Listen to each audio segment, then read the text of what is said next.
All right, let's go ahead and get started. There's going to be a lot of material.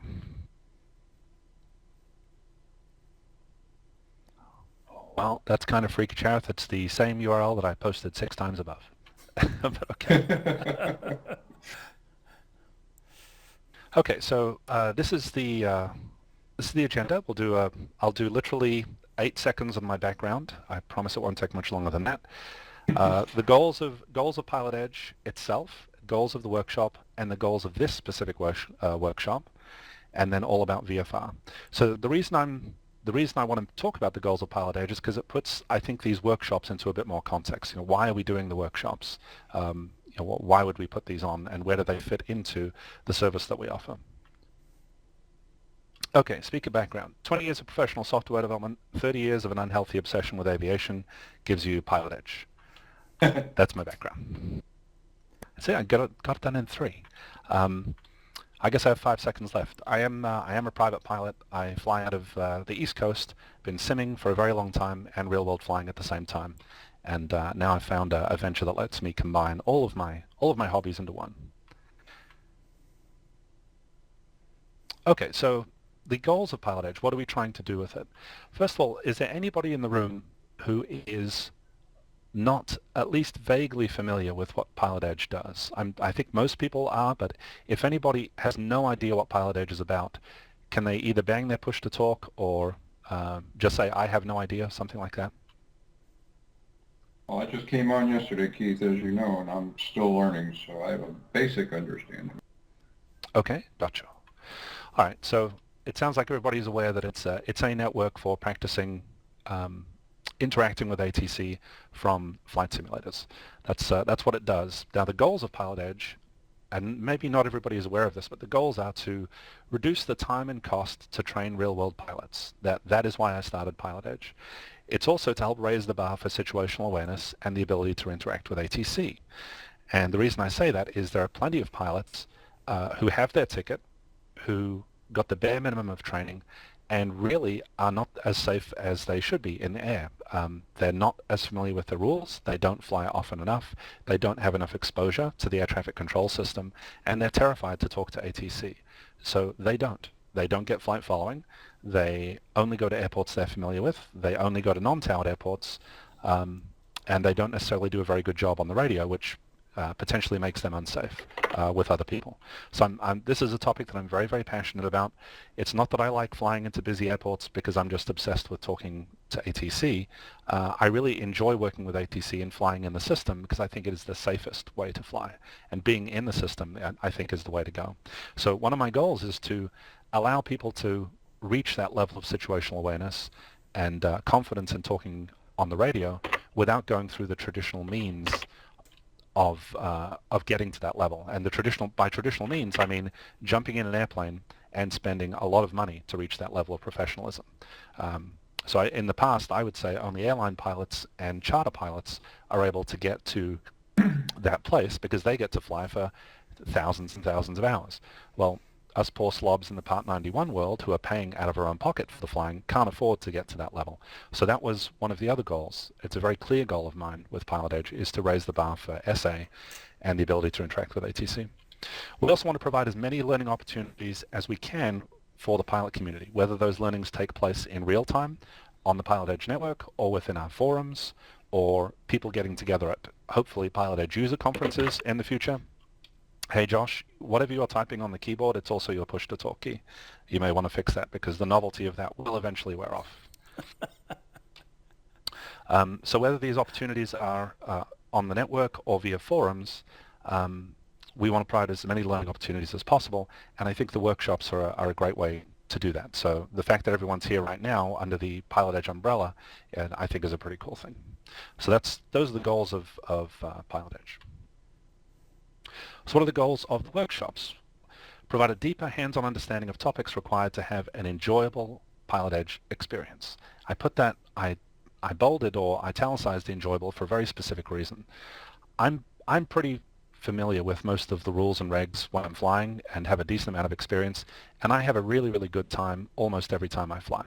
I see pilots that arrive on the network who have the best of intentions, but sometimes walk away frustrated because they don't yet have the knowledge that they need to be able to participate on the network properly. One of the downsides of our network right now is that there is no way for us to interact with pilots to really go deep on these topics and help them out. We direct them to the pilot training program, which is a great start. We say, hey, you can get help in the forums, but we really can't help on the scope very much. We just can't go deep. It's not fair to other people who are on the frequency, and the controllers just don't have the resources to do it. So the goals of the PilotEdge workshops are to help people reach a greater level of understanding of the things they need to know to be able to fly on the network. I should point out, I am not a flight instructor. The information that we're talking about here you need to digest, but you should almost take almost everything I say with a grain of salt and do your own research on those topics. Hopefully it gets you thinking about it, but you should go and verify everything I say through your own means. The goal is not to teach you how to become real-world pilots here necessarily. It's really to provide you with information you need to be able to fly on the network. But there is a difference between flying on the network and flying in real life. So what that means, the good news is I'm not going to go through some of the more mundane topics like requirements for a medical or some of the information that's on the written tests. Talking about a bunch of operations which you do need to know to get a real-world license, but really don't have a whole lot of practical value. So it's really to focus on the hands-on, interesting, juicy stuff that gets people excited, not the more mundane regulations like how often you have to pack a parachute or the recency of experience rules, things like that. Okay, there's also a lot of knowledge in this room, I suspect. I don't know how much flight time people have or what their backgrounds are, but almost certainly there are people in here who know more than me about a lot of topics. I know that there's a gentleman here named MMATC, and MM, are you using your initials because you don't want your name revealed? Because I don't want to use your name if you don't want me to. Yeah, I'd rather not. Okay, so that's Steve. And Steve is Steve's one of our controllers. He's also a real-world air traffic controller. So I'm very excited because Steve is probably going to be presenting some topics in the future. I hope I'm okay in still saying that. So we have people with a lot of experience in the room, and that's one of the benefits I think of getting people in a room. I've just had a blast doing this in the past in the real world. Whenever you literally go into somebody's hangar. It's not possible to be in there for less than half an hour, I found, because you go in there to borrow a quart of oil or check out a plane, and then you start flying and you start learning, you start sharing experiences. It happens every time you put two pilots together, and the effect is multiplied when you start going to real-world workshops. And I was kind of hoping the same thing would happen if we do it virtually, because going to real-world workshops is not always convenient. The times aren't always great. They're not always nearby. And I think there's something to be said for trying to bring this format online. So that's another one of the goals of the workshops is getting people who love flying all in the same room and talking about flying.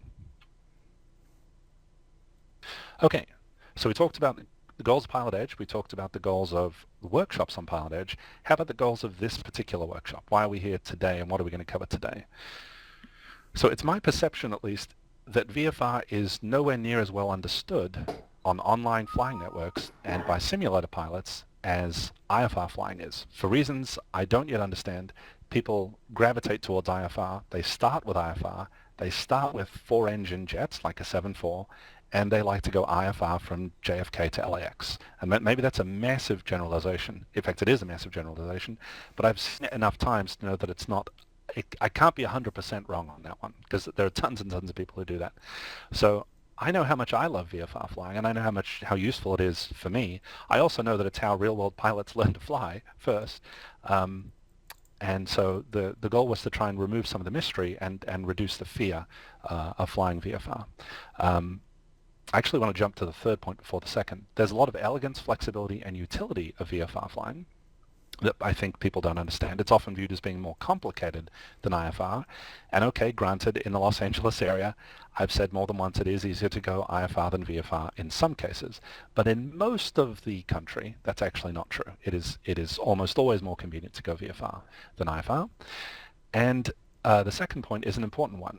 There are certain skills that you'll be picking up during VFR flying which are life-saving for IFR flying as well. So the two are not mutually exclusive.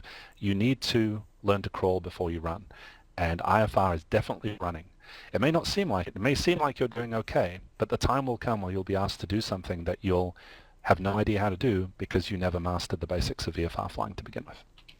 So those are the goals of this workshop. And as you can see, I'm not addressing, I'm talking about this more to a simulator audience as opposed to a real-world flying audience. If everybody in here was a certificated real-world private pilot, we probably wouldn't be having this discussion, quite honestly, because to get to that point, you have to get a pretty good understanding of VFR. But the fact that everyone's here tells me that there's interest in learning more about VFR.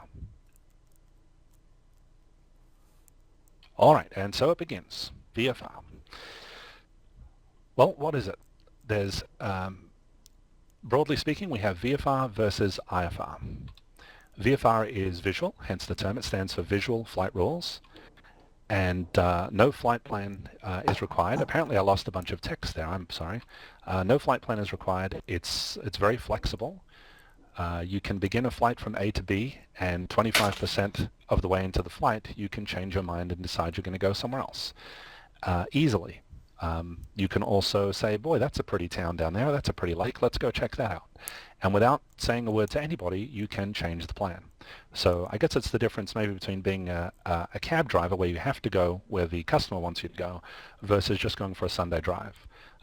There are certain merits of going for a Sunday drive versus being a cab driver. It's not all just driving. It's not all under the same umbrella of driving. Whereas IFR allows you to fly in less than visual conditions. It requires a clearance, strict adherence to routes, procedures, and altitudes. You'll also find when people say VFR or IFR, hey Andrew, I think you may be on voice activation. No, I'm sorry. I apologize. No problem. That came out of nowhere. That's okay. VFR and IFR, don't get confused. People can also say those terms strictly in reference to weather. So you can be flying along on an IFR flight plan and someone will say, hey, how's the weather? And you'll go, oh yeah, we're VFR. It doesn't mean that they're flying under visual flight rules. That it's strictly a reference to the weather. So I'm not really sure the best way to be clear as to when we're talking about VFR weather conditions versus flying under visual flight rules, but it's something to keep in mind. When someone says, oh yeah, it's VFR, they're really saying the conditions outside lend themselves to flying under VFR flight rules. But it's kind of hard to say that and quickly, so people just say, hey, it's VFR. Okay, so why fly under VFR? I was trying to think of a graphic that would adequately explain some of the benefits and utility of flying VFR, and then I remembered my very first IFR solo flight. This was my flight plan. I was going to go from Lincoln Park over here to East Stroudsburg over there. It was 25 plus 13, that's 38 miles, 38.7 miles. Oh, how naive I was. That's what I ended up doing. This is the route I ended up taking when I flew IFR on my very first IFR solo flight. It was all the way down here, all the way back up to there, and then eventually to where I wanted to go. So that alone tells you about some of the utility of flying VFR. And despite the fact that I was pilot in command, etc., when you're IFR, you've got to go where you are told to fly, barring an emergency. And as much as I wanted to fly that, and I thought that would be logical, little did I know that I would have been absolutely pounded by Newark arrivals that would have killed me because they would have been coming head on. So I ended up getting routed this way so that I got to live when I was flying IFR. So there's a very concrete reason for flying VFR over IFR is you often get to your destination a lot quicker. And I know some of the people who have flown IFR on our network have arrived again with the best of intentions, that they've been really excited, ready to do their flight. They've flight planned it. They've picked all their airways. They call for their clearance, and the clearance is completely different to what they filed. Some people leave when that happens, quite honestly. They're like, I just don't have time for this, and then they leave. Well, the good news is that never happens to you when you're VFR. You go where you want to go. It's very, very predictable, whereas IFR, quite honestly, is a lot less predictable, I have to say. Okie dokie. And the final reason I think for flying VFR, and this speaks to the crawling before you run, you really get to know how your airplane flies inside and out in visual conditions. That is the best way to learn how the plane flies. So when you are flying at cruise speed, and you need to put the nose down a little bit, or you need to enter a bank, whatever bank angle you like to use, you get to know, once you've done it 2,000 or 3,000 times, you get to know exactly how much to push that stick, and you know how the plane will react. That can be incredibly helpful and comforting when you have to start doing it without visual references.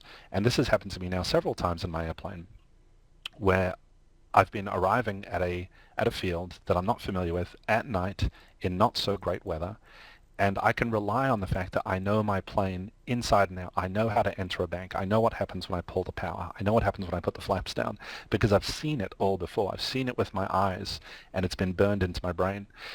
And so I know it seems like maybe a corny point, but it really allows you to get to know your plane very, very well.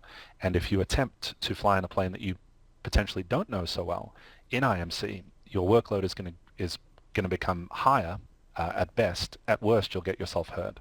So I think VFR is an opportunity to get to know how planes fly in general, and more specifically how your airplane that you'll be flying handles. And there's no better way to learn that stuff than in an environment where you can see. So you really feel like that carries over into the simulated realm as well? The idea of restricting yourself to one aircraft, you become familiar with it, is that what you might be suggesting?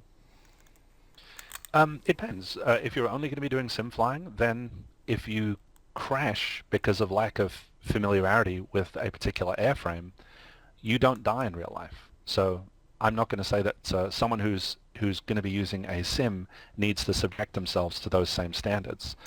So it's really your call. But yeah, I'm a believer in getting to know an airplane quite well.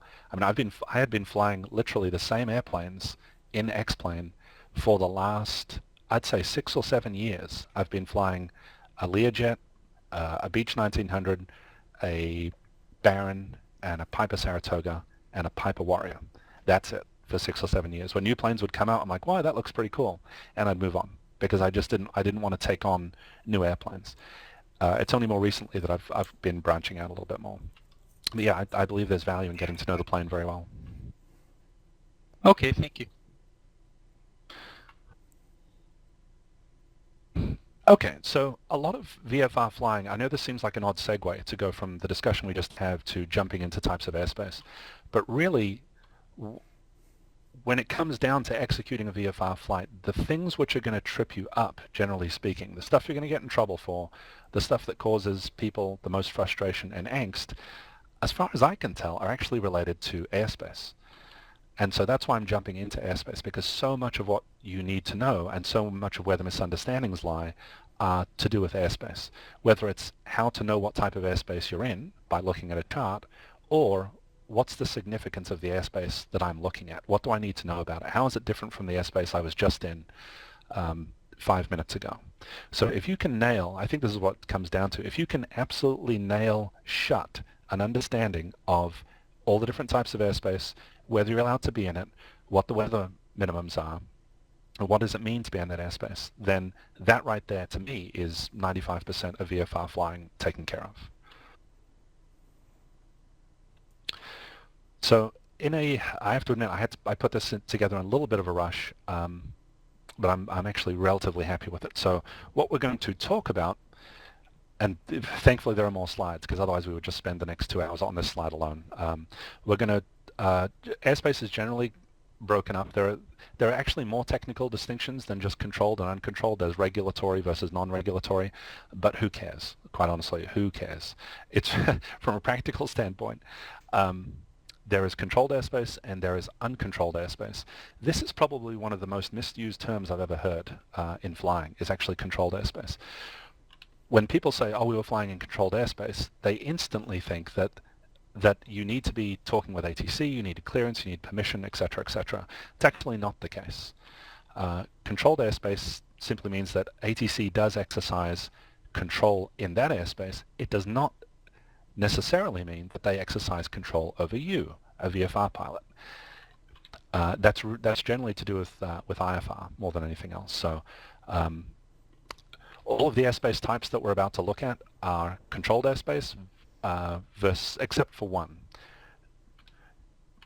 let's see, just a quick quiz to see if anybody's awake. Which one of the airspaces that we've listed is, and you can just type it in on the screen, otherwise there'll just be a cacophony of voices. But I'll count down from 5, and then when we get to 0, everyone type the airspace they think. Which one of the airspaces, A, B, C, D, E, G, or any of the special use airspaces, etc., which one of those is uncontrolled? In 5. Okay, Jacob, that's great. 5, 4, 3, 2, 1, go.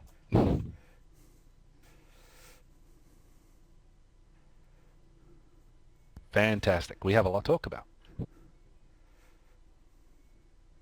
I'm actually going to count the answers versus the people. Don't worry, not everybody has to answer. It's only if you have a feeling about it. That's right, Jacob. Okay. So about a third to a quarter of the people responded. Have an opinion about it. That's right.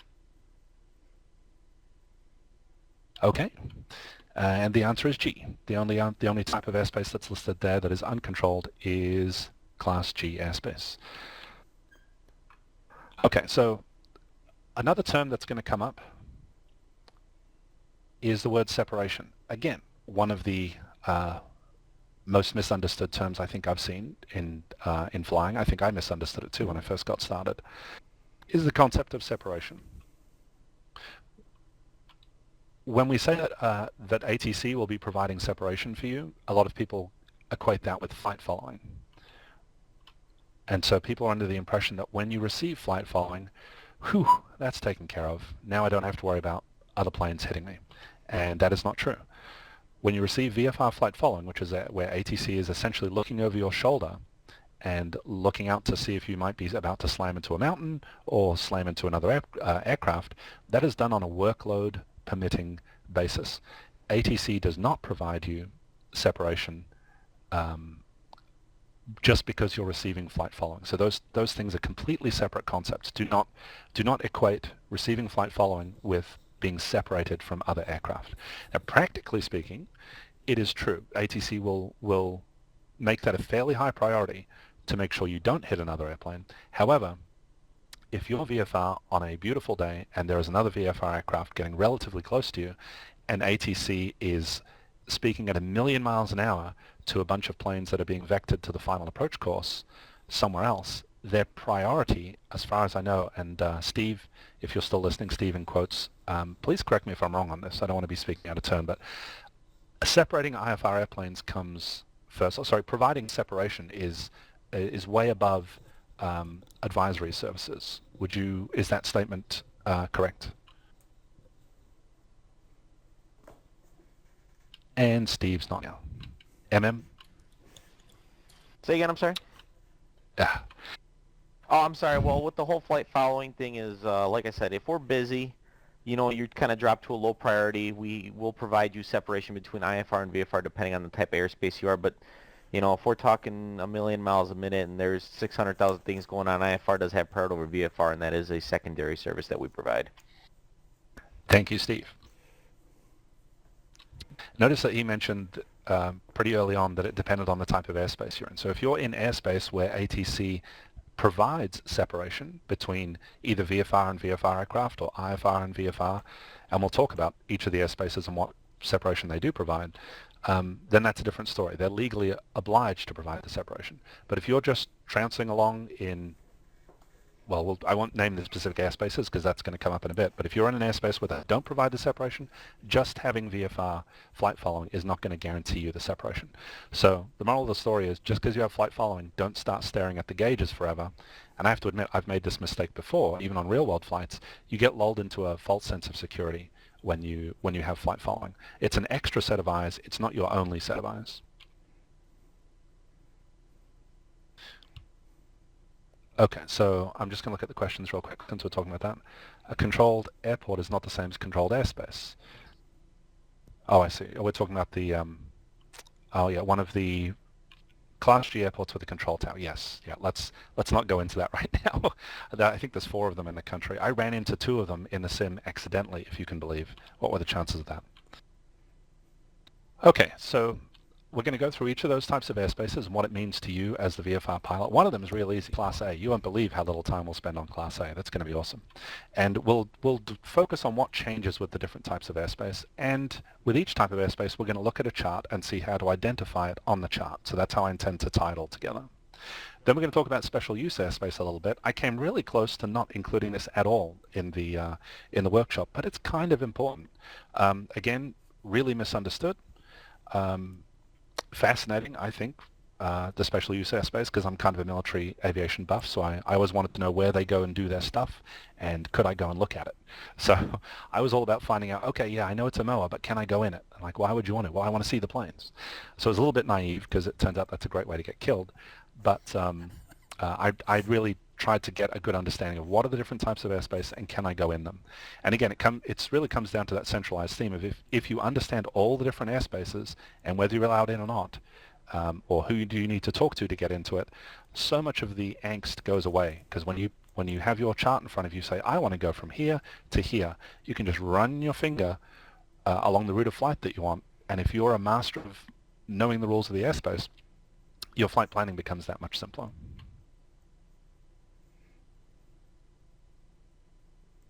Okay, so we'll be talking about different special use airspace, restricted, warning, alert, MOA, prohibited. We'll look at military training routes. I knew nothing about military training routes, zero, after my private pilot training. It really wasn't hammered home much at all. And then one day I was looking at the LA charts, and in fact we were building up a library of recorded aircraft for PilotEdge, and I thought, wow, some of the flights that I've done have overflown some of these military training routes, and I learned quite a bit from it. So we will talk about special use airspace. Going to talk about special flight rules areas, what the significance of that is, and give some examples of it. So actually that should have been indented. It's not a separate topic. The LA, NYC, DC, those are examples of special flight rules areas. And hooray, we have an SFRA in our very own coverage area on PilotEdge, which is the around the Los Angeles area. Okay, so that's an overview of the types of airspace we're going to be going through, just so you know what we're in for. And yes, pretty much the entire bulk of the workshop from this point on is really just talking about airspace and identifying it on the chart. We will also talk about, once we've gone through those, if there are general questions about sectional charts, we'll probably formally end it once we're done talking about the airspace, unless there are really important things on the chart that come up. But if people have questions about the sectional, I almost guarantee there'll be other people who have similar questions, and it's always fun. And I've read this, Rod Machado has talked about this, and other famous flight instructors. If you bring out a sectional chart and have 5 pilots gathering around, there will always be a lively debate about what things mean and what the significance are. So it's I'm sure we'll have no end of things to talk about when we look at a chart together. Okay, how did we end up with special use airspace? Right here.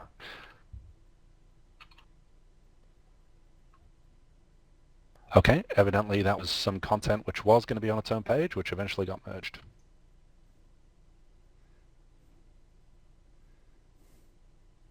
Actually, no. Now I remember what that is. We're going to actually start with special use airspace, believe it or not. In some ways, these are simpler. These are quick to knock out. It gives us an intro to looking at the chart. There are not so many things to do with weather requirements. Weather requirements don't really change in special use airspace for VFR pilots. So this is a nice light intro to type of airspace. So here we go. Let's have a look at the chart and identify special use airspace.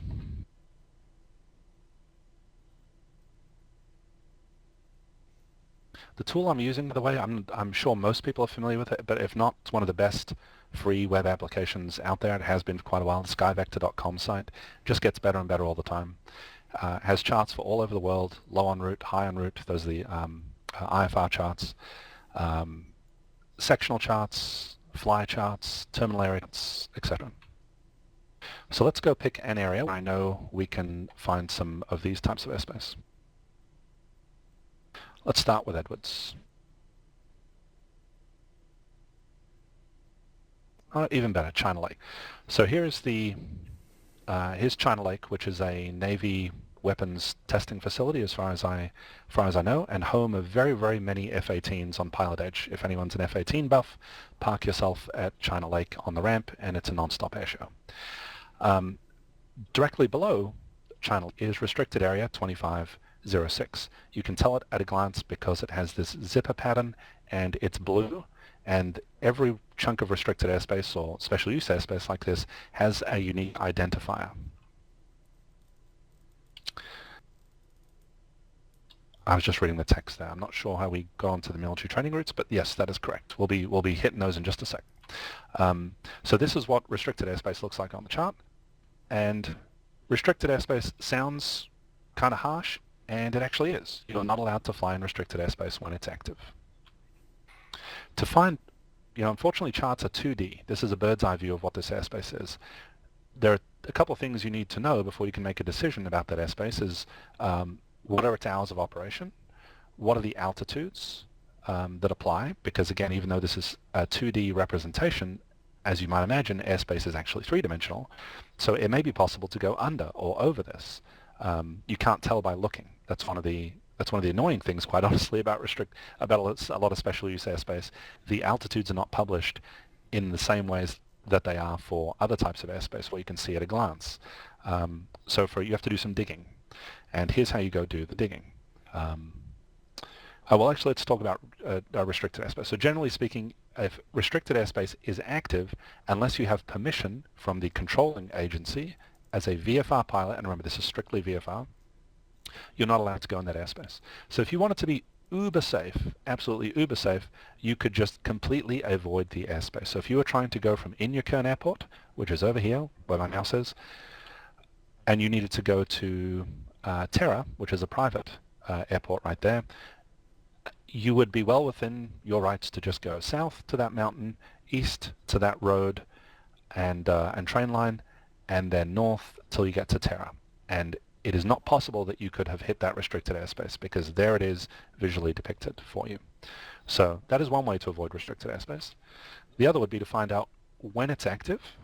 That's one. Two is what its altitudes are. And three, who is the controlling agency? Because even if the airspace is active, you could receive permission potentially from the controlling agency to go through it. As a real-world example of that, I've never done this, but I've now read this so many times that it seems to be a pattern. I'm not sure if any SoCal pilots can confirm it for me, real-world SoCal pilots, but I'm under the impression that restricted area, I think it's 2515, which covers part of the Edwards complex right here. You can actually overfly restricted area 2515 as long as you're above 10,000 feet. That's not published on the chart. They own that airspace. In fact, I'm really thinking on now. I think it's around China Lake. Okay, let's say it is China Lake. Even though China Lake might own, let's say for argument's sake, surface to 30,000 feet, and it's active 24/7, you might say, oh shucks, I'm not going to be able to go from Inyakern up to Trona because that restricted airspace is active based on the time of day, and it goes from the surface to 30,000 feet. In my 172, there's no way I'm going to get to 30,000 feet. You could call the controlling agency and say, I'd like to request transition of 2505. And in the real world, as it turns out, if you're above 10,000 feet, they'll let you go. They'll let you go through. So that's the other way of getting through it, is literally just getting permission, and it does happen in real life. So how do we get the details about this airspace? The sectional chart is not just the cool-looking maps. There's this cool-looking info up here. So we said it was restricted 2505. And here it is. So in fact, the sectional chart, just before I drill down into 2505, I promise I will get right back to it. All of the airspace is actually fully described up here. We have frequencies. This actually answered a question that was on the forum before. Sometimes it can be frustrating trying to find an approach frequency. They try and be helpful in where they place them, but oftentimes they can be harder to find than you would think. And so for any given type of airspace that's depicted on the map, there is this more detailed section that shows what the hours of operation are and the frequencies involved in them. So the sectional is actually very useful, not just for special use airspace. But back to our point. Restricted 2505. They're listed numerically or sorted numerically, so there we go. I see that this breaks over into another column. You actually have to go and get the names of the columns over from the very beginning, which was over here. So we have the number, the altitude, time of use, who owns it, and the frequencies. So restricted 2505 is unlimited, so there goes any hope of sneaking above it or under it without getting permission. It's operated continuously, so wow, this is one of the most restricted I've seen. It's owned by True Approach. I'm sure he's a lovely man.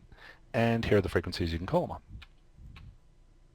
So the call you'd make out of Inyukern. Joshua Approach, Cessna 123 Alpha Bravo, just out of Inyukern, 3,400. Request transition of restricted area 2505 to Trona. And they'll either say yes or no. They'll ask you, they'll say, can you get to 10,000, or it's not going to happen. Calvin, do you have a question? No, I don't believe so. I'm not sure what might have happened. Okay, not to worry. All right, so that's how you can decode the airspace, and that's a word about restricted airspace. I will try and move things along a little quicker, but I wanted to give a detailed intro to the first one and how to look up that information. So restricted airspace is, as the word suggests, you need permission from the controlling agency to get in there. Next one is warning areas. I have to admit, I had very little understanding of warning areas other than book knowledge when I first started mine. So warning areas alert you to potentially hazardous activities that will be going on, but there's no requirements for entering the airspace. So I go find a warning area. Here's a giant one. Whiskey 291. It's enormous. It's tens of thousands of square miles, most likely. All sorts of horrible things are going on in Whiskey 291. They're probably shooting at each other. They have carriers. The fleet is out there. There could be war going on or war games going on. From what I understand, they would love nothing more than to make it restricted airspace, but due to regulations, they can't. So they tell you that it's that there's hazardous stuff going on in there, but they can't actually stop you from going into it. And there was a famous recording from some sort of action that happened in Florida, where a VFR pilot, I'm gonna change the location to here, just because we are here, and we can come up with a scenario very quickly. Let's say you're at Santa Catalina, and you did not have flight following, and you just took off, blew through the warning area, and flew to, say, Palomar over here. I wouldn't recommend it because you're out over water for longer than you really need it to be. You're exposing yourself to drowning if you lose an engine. But aside from that, be well within your rights legally to fly through Whiskey 291, and there's nothing they could say about that. Well, that's what one pilot was doing nearly every day of the week for a very long time. One day, though, he had some children on board, and he thought, you know, I'm going to do the right thing, even though I normally don't get flight following. Safety first, got people in the back, let's get flight following just for an extra set of eyes. We now have flight following from Catalina. As he's approaching this area, ATC says, you're approaching warning area Whiskey 291, you need to remain clear. He's like, what are you talking about? I can enter this airspace if I want. He's like, no, the people who are running it have told me, not asked, have told me to keep everyone out. And he raised the stink about it on the frequency. Now, you can argue that it wasn't a great idea to tie up the frequency with that, and it wasn't a big inconvenience for him to go around it, but I actually give the guy a lot of credit for knowing the rules and regulations. They were not allowed to tell him to stay out of a warning area. Now, the minute he found out it was active, he probably should have wanted to stay out of there, because one of two things happens when you enter a warning area when it's active. A, you run the risk of getting killed. B, what is more likely to happen, they shut down the exercise that's going on in that area. So me flying my 10 gallon per hour, that's about $60 per hour of fuel, 172, has just shut down half of the US Navy while I putter through this airspace. So practically speaking, I think he should have exited the area right away just to save some tax dollars. But legally speaking, he was well within his rights. So if nothing else, I give him credit for knowing the rules, whereas someone else may have said, oh, yeah, oh, sorry, yes, we'll leave the area, and not knowing what their rights were. So those are how the rules are worded. You're receiving a warning that things are going on, so that the names are actually fantastic. You're warned against going in there, but you can't be stopped. Contrast that with a restricted area. Restricted means you can't go in it. So it's really quite easy to remember.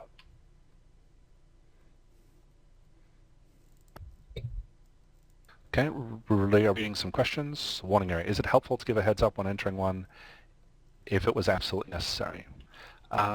Sure.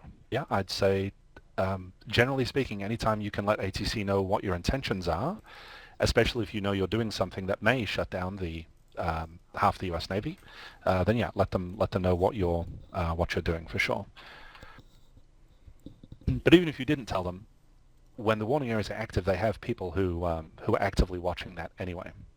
It's called a spill in. If someone is spilling into the airspace, they'll announce that, and I've read the letters of agreement. If you're very clever with Google, you can actually read a lot of these documents to see the agreement between the FAA and the controlling agencies. Plus, they have really cool code names like Sea Lord and things like that for the controlling agencies. So if the FAA notices a 172 heading towards it, and let's assume they're not in communication with you because there's no requirement for you to be talking to ATC out there, they will send a spill-in message, from what I understand, to the, or they'll announce that there's been a spill-in, and they'll determine if they need to shut down the exercise at that point. But yes, not a bad idea to let them know what you're doing. You got stumped on that last few syllables. Could you repeat that, please? I have the memory of a goldfish sometimes. I've already forgotten all about warning areas and was ready to move on. I can't remember what I was saying that was new. I guess it was an answer to Victoria's question about whether it's helpful to let people in. Is that what you wanted to know, Calvin? Sorry, helpful to let them know you're going into the airspace? Yeah, you said something about sending a spill-in message, and I don't. Where do they send the spill-in message to? I guess I thought you were going to. I see. So the controlling agency that's handling Whiskey 291 is not typically the FAA. I happen to know the name of I think it's called Beaver Control out here. A friend of mine actually works for them. Met him on VATSIM years ago, and he now works for the Navy, and he actually works Warning Area 291. And that's called Beaver Control. So if there is a 172 going from Catalina, and let's say they just want to go do some sightseeing over at San Clemente Island, which is they're within their rights to do, the FAA might see them coming and tell Beaver Control, you've got a spill in. There's a VFR target 2 miles south of Catalina VOR at 3500 appears to be heading your way. Or they might actually be in contact with the 172 and say, hey, we asked him not to go in, but he's doing it anyway. They would send in a spill-in message to Beaver, in that case, the people who own Whiskey 291. Okay, thank you. Welcome. All right, warning areas. Alert areas. Don't see too many of these, but there's one out near Nels. There was last time I looked, if I'm not about to be made a fool of. Let's have a look. If anybody happens to know of that area, then please let me know. While I'm looking, sure, go ahead. Oh, there it is. Good. Go ahead with the question. I was just letting you know that you had one question from Jane. Ah, I see. Thank you. Does PE handle restricted airspace calls? Yes, we do simulate the airspace. You can make a call to ask if you're allowed to go in it. And if you enter restricted airspace and we have a way of reaching you and you didn't have permission to enter it, we will act as that controlling agency. So even though the FAA might not handle that particular piece of restricted airspace in real life, it may be a range control or one of the military facilities, we'll basically simulate that and kind of wrap you over the knuckles as a reminder that you shouldn't be entering that airspace. It's really just more for your training benefit than us actually caring. You're not going to have a separation issue. You're not really going to affect anybody else's experience by busting restricted airspace.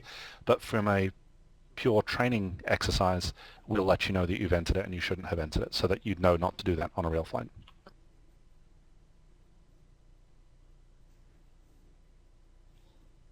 Okay, so here's an example of an alert area. If anybody knows of one other alert area, please let me know. I have really not seen very many at all. I just happen to remember that there was one near Nellis. because I remember when I was learning to fly, combing through sectionals trying to find an example of every type of airspace that I had read about to try and understand its practical application.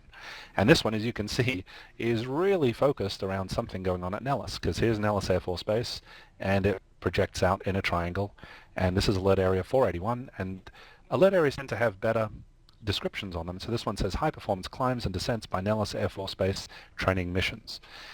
Now the big question, can you fly into an alert area? Yes, you can. They're very similar to warning areas. Warning areas are typically offshore. Alert areas are within the US, but you are not forbidden from entering it. So you could enter an alert area without talking to a soul, and you'd be well within your rights. If, however, you entered an active alert area, not talking to anybody, and caused an incident, or let's say you got winged by an F-16 and you managed to land and the plane was totaled but you survived, the insurance company would be ecstatic because they probably would not have to pay it out, just as a guess. But the FAA could cite you for careless and reckless endangerment, all sorts of things. So you're legally allowed to fly through it, but obviously use caution. So that's what alert areas are for. I don't know. I think they do some weapons stuff in there, controlled firing, something like that. I may be mistaken. I know there is one type of special use airspace that is not depicted. How frightening is that? I think it's called a controlled firing area, which is not on the chart, so you can't do anything about it. It's where they test weapons out and fire guns in the sky. But don't worry, you don't know about them, which is not comforting to me. I don't know if anyone else is terrified by that.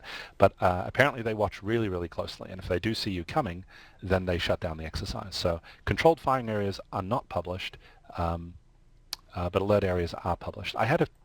For some reason I thought they do weapons stuff in alert areas as well, but perhaps I'm wrong. Okay, so Reese H says that near Campbell Air Force Base, KHOP or KEOD, there is an alert area. I'm going to go check it out because I've actually never seen another alert area. And then while I'm doing that, Brett, fire away. Yeah, so just a quick question. So of all the special use airspaces that you've shown us so far, they all have that blue zipper pattern, except for the alert, which has the purple. So I'm wondering what the significance is between the difference. You know, I did not.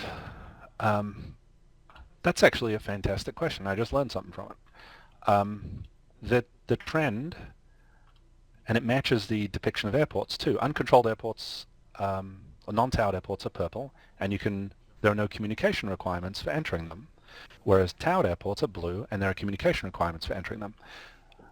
MOAs, which we're about to cover, you don't need to call to enter them. Alert areas, you don't need to call to enter them, and they're purple too. So I'm guessing that's why they did it, was for consistency. The purple means, hey, something's going on, but feel free. Knock yourself out if you want to enter it. Whereas the blue zippers, instant sign that you need to be in communication to have a hope of getting into that airspace. So Fort Campbell's a fantastic example. Thanks for pointing that. Thanks for doing that, Reese. Reese, is that the Reese that I know and love by any chance? I don't personally. Evidently not. Boy, that was awkward. Sorry about that. I knew someone with a name Reese H. All right, 27 people are just staring at their shoes, trying not to look awkward, right? Okay, so you're not Reese that I thought you were. Sorry about that. Back to the color thing. Unfortunately, it kind of breaks down when you get to the warning areas, because the warnings are blue, but like you said, there's no restriction from you going into them. That's a very good point. That is true. So it does break down a little bit. But they're not blue zippers.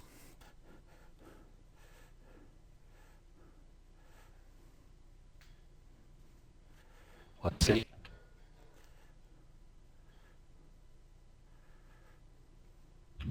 Yeah, they're kind of broken zippers. The one-sided zippers.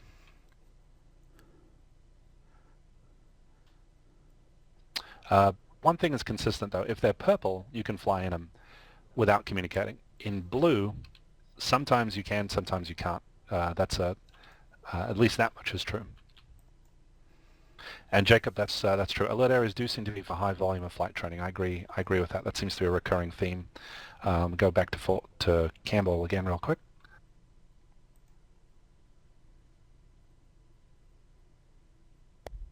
So the alert area, notice there's no text for it. Yeah, the good news is you can actually read about these. The FAA has some great publications. The Aircraft Flying Handbook, which is free, and I'll make sure I actually did want to include a link to it, but I did not. I ran out of time. I will make sure I add that. Let me make the note.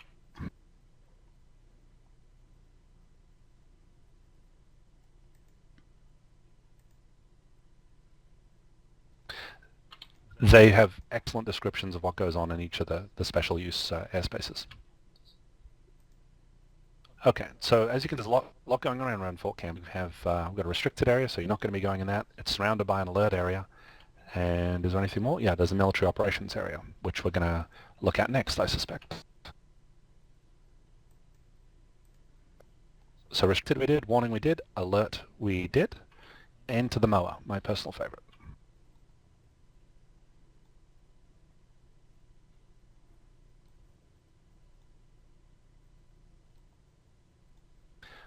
One of the prettiest named MOAs that I know of, the Isabella MOA.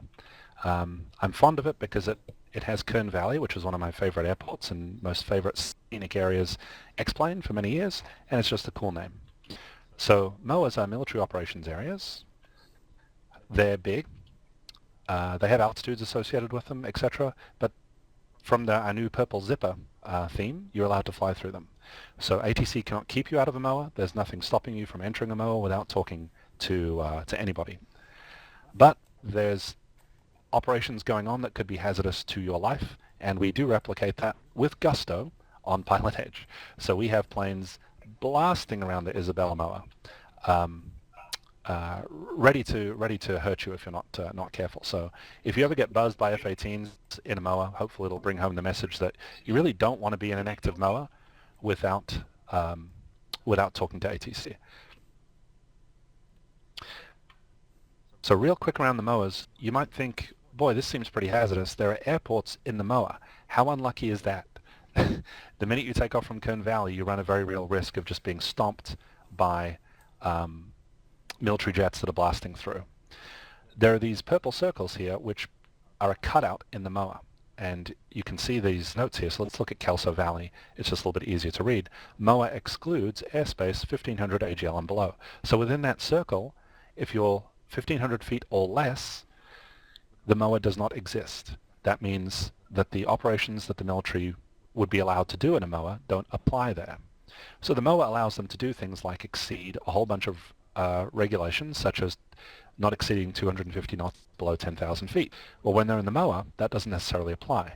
So they might be doing 600 knots through these mountains, but they cannot do that within 1500 feet AGL of this airport. They also can't do it within Kern Valley. That basically means you're in a warm cocoon when you're within the pattern at Kern Valley. I bring this point home as brutally as I can on PilotEdge by having 3 F-18s come up Isabella Lake 100 feet above the floor of the MOA, which would be 1600 feet AGL, and they blast through there. So the moral of the story is do not be high on the right downwind for 17 at Kern Valley, because you'll have 3 F-18s that will potentially hit you. But if you are below 1500 AGL, legally they can't be operating in that airspace. So that's what those little cutouts are. I can't help it. I inject something here. It sounds like a roach MOA is something that you can check in, but you might not check out.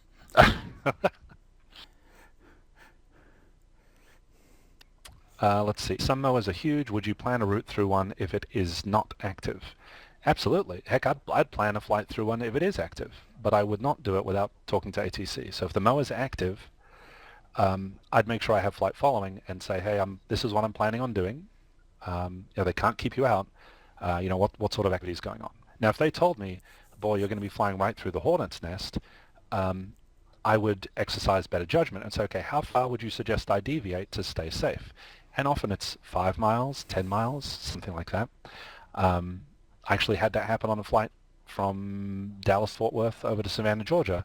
I was going through some MOAs, and they said, are you going to be going through the MOA? I said, yep. And he goes, okay, well, could I ask you, he asked me, he said, could I ask you to stay above 7,500 feet? That would help us out. I'm like, absolutely. So I climbed up 2,000 feet, and it meant they didn't have to shut down the exercise they were about to do, basically. So being in, feel free to go through, but certainly exercise good judgment and talk to them before you do it. And that's correct here. ATC would know what's going on in the MOA. There's great communication, and they know what's happening in the MOA at any given time. And you know what? The MOAs are huge. That's a really good point. They're broken down into several ranges that are not depicted. So the DoD has different representations of the Isabella MOA, and it would be carved out. This is like the whole cow, and they chop it up into individual little cuts of meat, and they will activate just within their own groups. They'll activate or claim ownership of different areas within the MOA. So it could be that the north corner of the Isabella MOA is absolutely hopping that day, but the south end has nothing going on. What a shame if you're over at Porterville and you're just you are overly conservative and say, I don't want to get anywhere near the MOA, and you end up flying an extra 100 miles to get to where you want. There's nothing unsafe about going to the MOA, but make sure you're talking with ATC because they have all the information that you need to stay safe.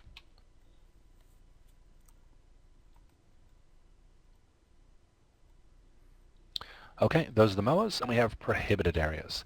There are not many of these, but boy, doesn't the name just tell you that you haven't got a prayer of getting into it? So that's the big difference between restricted and prohibited. This was one of the areas I struggled with when I first learned to fly, was what is the difference between restricted and prohibited? If you can't get into restricted, then how much worse could prohibited be? Do they kill your dog if you even talk about going into it? What is really the spirit of prohibited? The difference between restricted and prohibited is that you can be given permission to enter restricted airspace by the controlling agency. My understanding is that the same is not true for prohibited, so don't even ask. So it's worth asking if you can transition restricted. It is absolutely a waste of time to ask if you can transition prohibited airspace. There aren't too many prohibiteds. They tend to be very small, and here's what they look like.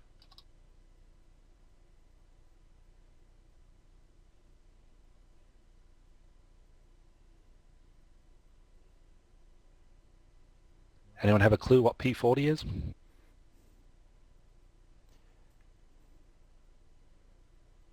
It's near DC, just northwest of DC. Camp David? Camp David, exactly. So you don't get to go P40. Look how small that is, ever. Let me go look at what the space dimensions are. Actually, you know what? I'm going to save time. If anyone's interested in how P40 is described, feel free. It'll be on the list. But what they do is it's like a balloon. When nobody's there, P40 is real small. When the president goes to Camp David, you better believe they're not just protecting a tiny radius like that around Camp David. It inflates into this giant restricted area, restricted 4009. P40 still exists, but it basically blows up into restricted 4009, and hey presto, now you can't get through there. And it's a massive inconvenience for everyone flying in the area. That's prohibited. Okay, on to military training routes.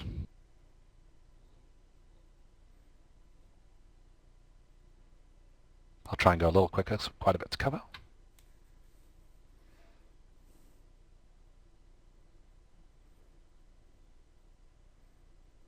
Go find Agua Dulce, one of my favorite airports. And notice I have a lot of favorite airports. For a favorite airport, you'd think I'd be better at finding it. There it is, Agua Dulce. So military training routes should be of huge interest to most pilots, and yet they're not. Again, I knew almost nothing about them out of my private pilot training. It was only because I was obsessed with low-level high-speed flying that I got excited about them. But the first thing that I really saw about them that got my attention was they're big and they're long and they're in my backyard. So if you're flying out of Agua Dulce, these gray lines here, so where it says VR 1265, VR 1257, these little gray routes that are almost impossible to see, unfortunately, it turns over this lake and then goes southeast right through here. Very subtle. You'd almost miss it. What you wouldn't miss is if you're flying a 172 taking off Agua Dulce, you try and fly over the Soledad Pass right here because you don't want to deal with the mountains. And you're just doing a quick trip to, I don't know, Grey Butte over here because you know the guy who owns it or the girl who owns Grey Butte. And you don't need to get flight following. It's going to be a real quick trip. So you're flying along. You're going to stay low level because it's such a short trip. It's not really worth climbing up high. And then they read about you in the news when you're killed along with the the plane that ran into you doing 480 knots right through the Soledad Pass. So as insane as it might seem, you'd think all the military activity would be contained within these giant special use special use airspace that I've been rambling on about for the last hour. It turns out that there's a ton of activity that goes on outside of that in just regular old airspace, Class E airspace, which we're going to talk about very shortly. So that's why military training routes are important. They can kill you in a flash. And so as a VFR pilot, again, is this as important for IFR? No. If you're flying IFR, by definition, you're talking to ATC. They're going to be looking out for you. But again, it's completely legal, if not insane. It's completely legal to take off out of Agua Dulce, go to General Fox, or go to Grey Butte, not talk to a soul, and just take a roll of the dice as to whether you get to live or die. Yes, the number of digits signifies whether there's a segment that is below 1,500 feet AGL. So the fun ones are the ones that have 4 digits in them. Again, we bring this home big time on PilotEdge, and it's not realistic. I'll be the first one to say that. In real life, I've done some digging for data. They're not very heavily used. They're not coming through like buses every 5 minutes. So you'd have to be unlucky to get hit by one, but it could happen. And so just so you know, the military training route is a narrow corridor. When I say narrow, it's 8 miles wide. It's actually not that narrow. It's 4 miles either side of the center line. Brett, I'll answer that in just one sec. And it allows aircraft to exceed 250 knots below 10,000 feet. They can go as low, I believe it's either 50 feet AGL or 100 feet AGL, something insanely low, up to 480 knots indicated. So while they don't come very often, they're going to come at you fast. Yet another reason to get flight following, or at least be aware of the routes. So these are NOTAM'd. You can ask flight service. You can say, is VR 1257 active, or is anybody planning on using VR 1257? So this information is disseminated and distributed, but if you never ask for it, you'll never know. And so you're just relying on see and avoid.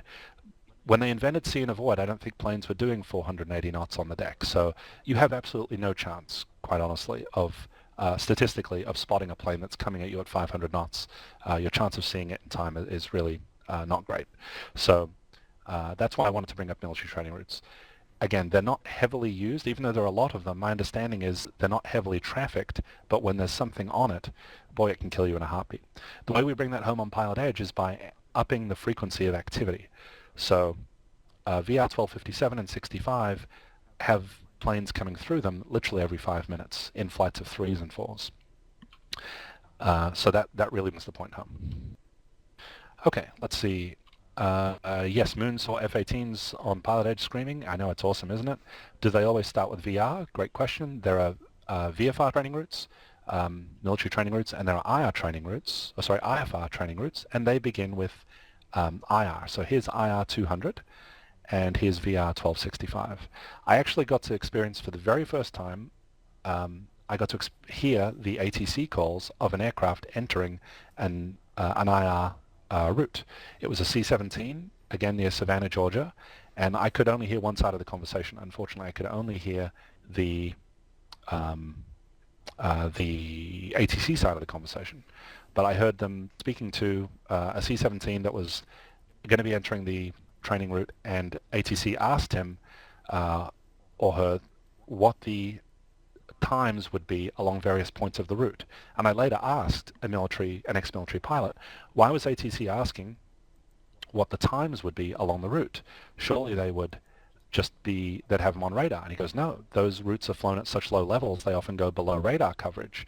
So for ATC to have a fighting chance of keeping people out of the area, they need to know when those planes are going to be coming through and how long they're going to be locking up the airspace.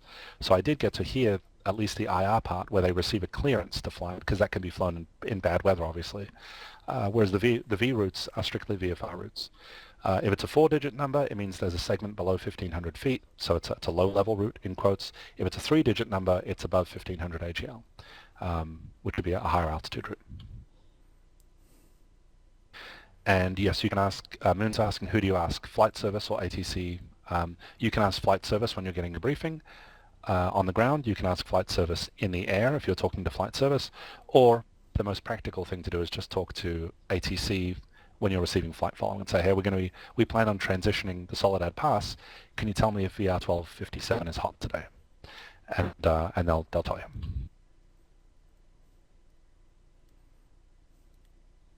Okay, special flight rules areas. I'm going to make this fairly quick, but it's good to know that they exist.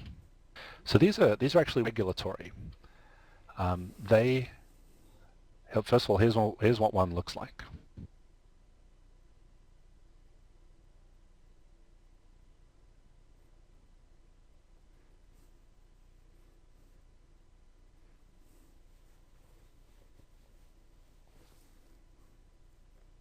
Here we go.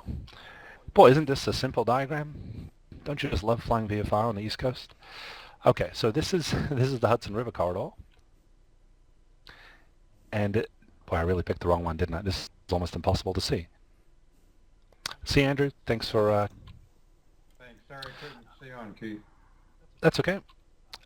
As you can see, there's an awkward zipper that's almost impossible to see, but the Hudson River corridor has a special flight rules area. What that means is that there are extra FAA regulations that apply in that airspace. In this case, for that particular special flight rules area, the regulations that they have they require a user to carry a terminal area chart in the airplane, whereas normally that's just considered a good idea. Now it's actually a regulation. You cannot exceed 140 knots in that corridor. You have to have your aircraft identification lights on, and I think there may be one or two others. There are reporting points, verbal reporting points if you're going through the corridor, etc.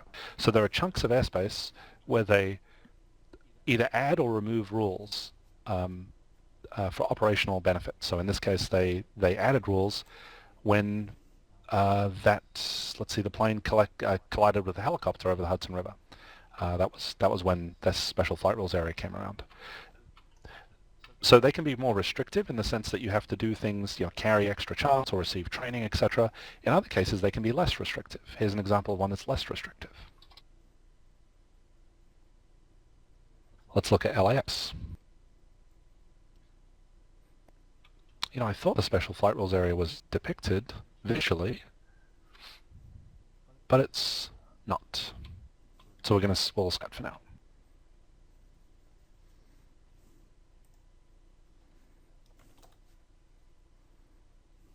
DCA, or the DC area has a special flight rules area associated with it. That's right there. So there are you cannot enter this area without having without filing a flight plan, etc., etc. There's a billion rules actually for the special flight rules area, and that of course came about because of 9/11. Okay, so those are special flight rules areas, and examples of them include LAX does have one. We'll talk about that probably during the V3. That's when it's most appropriate, or if people want to talk about it at the end of the workshop. New York City has one, and the DC area has a special flight rules area. Okay, Mr. Hargrove, go ahead. Back a million years ago when I did my private pilot, before they reclassified the airspace into the Alpha Bravo, etc., the corridor through over LAX was just called the VFR corridor. Is that what has been renamed the Special Flight Rules Area? Yes, there is a yes, it's been renamed the Special Flight Rules Area. Okay, thanks. And here it is, since it was asked about.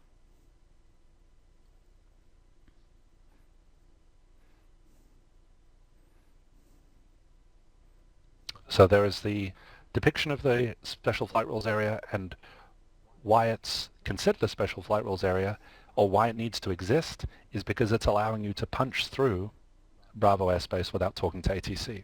And we're about to talk about Bravo airspace, the big nasty monster that is Bravo airspace. Normally one of the rules of Bravo airspace is you have to receive a clearance to enter it.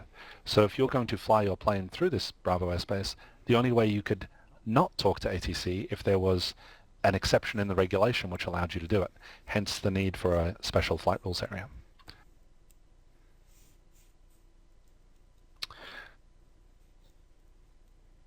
Trying to see if there's anything that says that no clearance is required. It actually doesn't say it.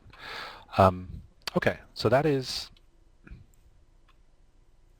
Reese, that's right, around Disney rules, it's Disneyland.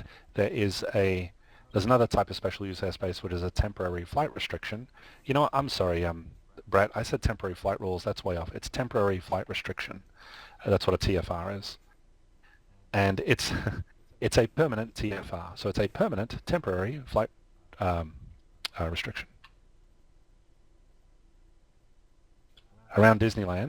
SkyVector is awesome because it depicts TFRs for you. So there is another type of special use airspace which I didn't list on there, which is a temporary flight restriction, effective from now until Kingdom Come. From the surface to 3,000 feet, there is a security TFR there, and you can click on it and it gives you more details about when you're allowed in, who's allowed to operate there, etc. TFRs are most commonly associated with firefighting activities, VIP movements, national security events, etc. So when the president flies, there is a 30-mile TFR that moves with him in Air Force One. When the UN is in session, they set up TFRs, and it's just a general pain for everybody else. So it's special rules that are set up, but they're temporary in nature; they're not permanent, except for the one at Disneyland, which I don't think is going away. In theory, it's temporary though. So if you hear people checking for TFRs, that's what they're. If you ever go flying with a pilot and they go, "Let me just check for TFRs," they used to do it on the phone. Now with the iPad and ForeFlight, it's pretty easy to check for them there. What they're doing is checking for temporary flight restrictions. Is there anything stopping me from doing this flight today in the next 20 minutes?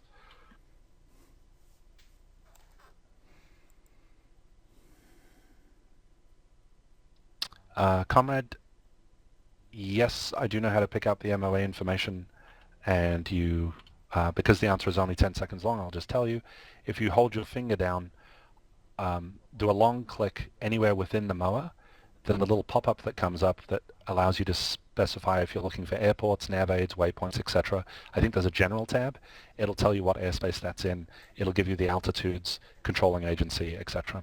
I use that heavily on my on that flight that I mentioned earlier from DFW to Savannah. I actually did most of it VFR, and I was using that heavily. I was looking ahead to see what NOAAs were there, and I was looking to see what their altitudes were.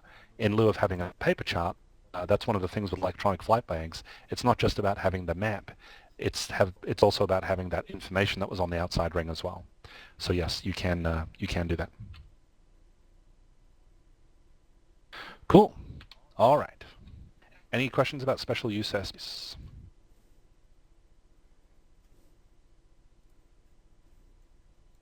Fantastic.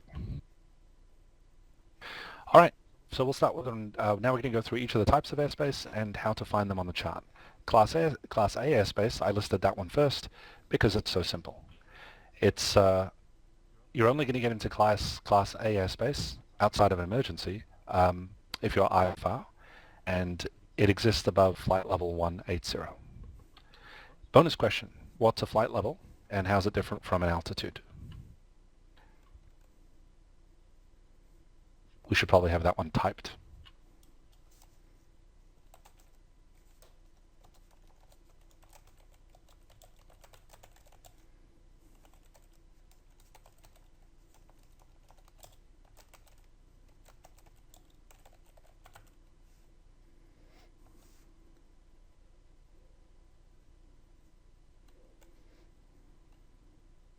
And Mr. Hargrove has it.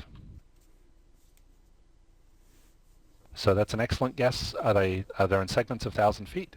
They actually do not have to be. You could be at, say, flight level 185 or 187. Not typically referenced, but it can be referenced, so it doesn't have to be a perfect 1,000-foot boundary. Calvin's guess, designation for brevity above 18,000 feet. Certainly much more, yeah, I guess there is brevity with flight level versus saying 8,000. But yes, the significance is that it's in standard pressure. So 18,000 feet is not the same thing as flight level 180 in terms of how high they are above the ground. If you were to take a ruler and measure 18,000 feet and flight level 180, they're two slightly different things. In fact, this is I'm just tossing up whether it's worth mentioning or not. It kind of is. You'll often see that a flight that you might do IFR at flight level 180 that's westbound, if you filed flight level 180 for it, there'll be times when you're not allowed to be given that altitude. They'll say flight level 180 is not available, would you like 200? You're like, well, why isn't flight level 180 available? And it's because the altimeter is below 29902. And without going into it for too long, or with any real detail, the significance of it is you could be at flight level 180 in quotes and run into a plane coming the other way at 17,500 feet. That's why they have to do that. So that's the bonus question of what's a flight level.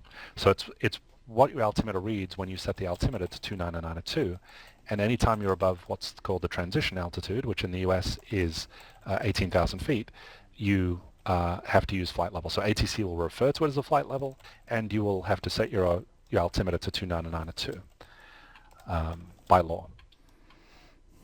Okie dokie. So that was easy. Class A airspace doesn't exist for VFR pilots. Is that the reason for sometimes flight level 180, sometimes flight level 190 on the River 2? Question from Mark Hargrove. That is precisely the reason.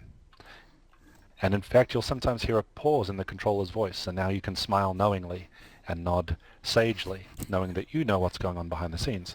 You'll often hear me or another control say, and cross river, add and maintain, flight level 180. And that, I'm sorry, not river, Graham.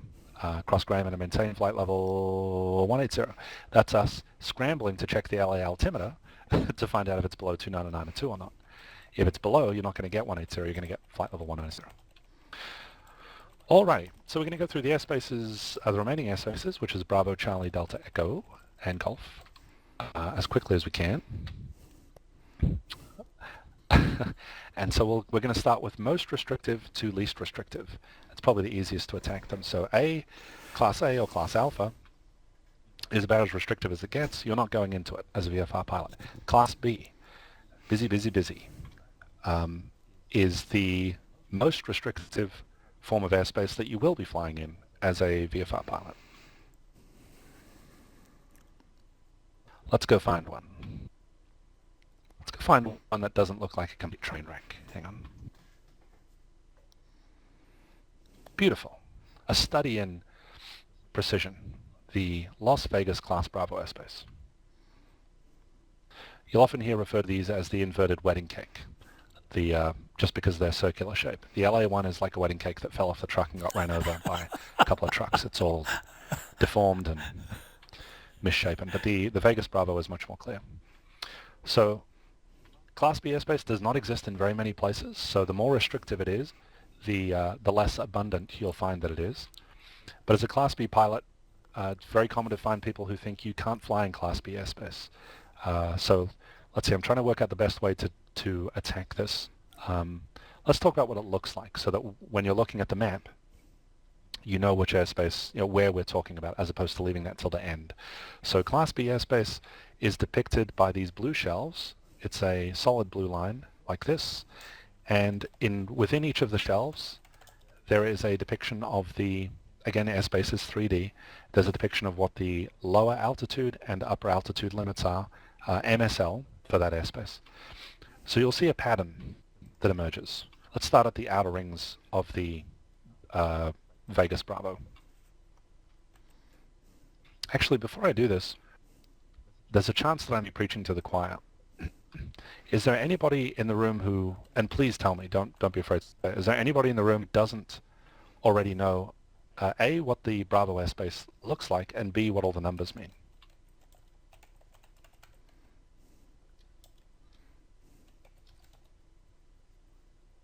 Keith Dobson was thinking about saying something, but ultimately did not. Okay, well, if everybody is already familiar with it, I do not want to cover material that everybody already knows cold. So please speak now or forever hold your peace if you already know. Does anybody not know how to read that sectional chart to identify the Bravo? See, I'm glad I asked. Okay. All right. So Captain Bravo Sierra says not sure about flying under. Excellent. You're saying you're not sure about the legality of flying underneath it, or just whether you're flying underneath it or not?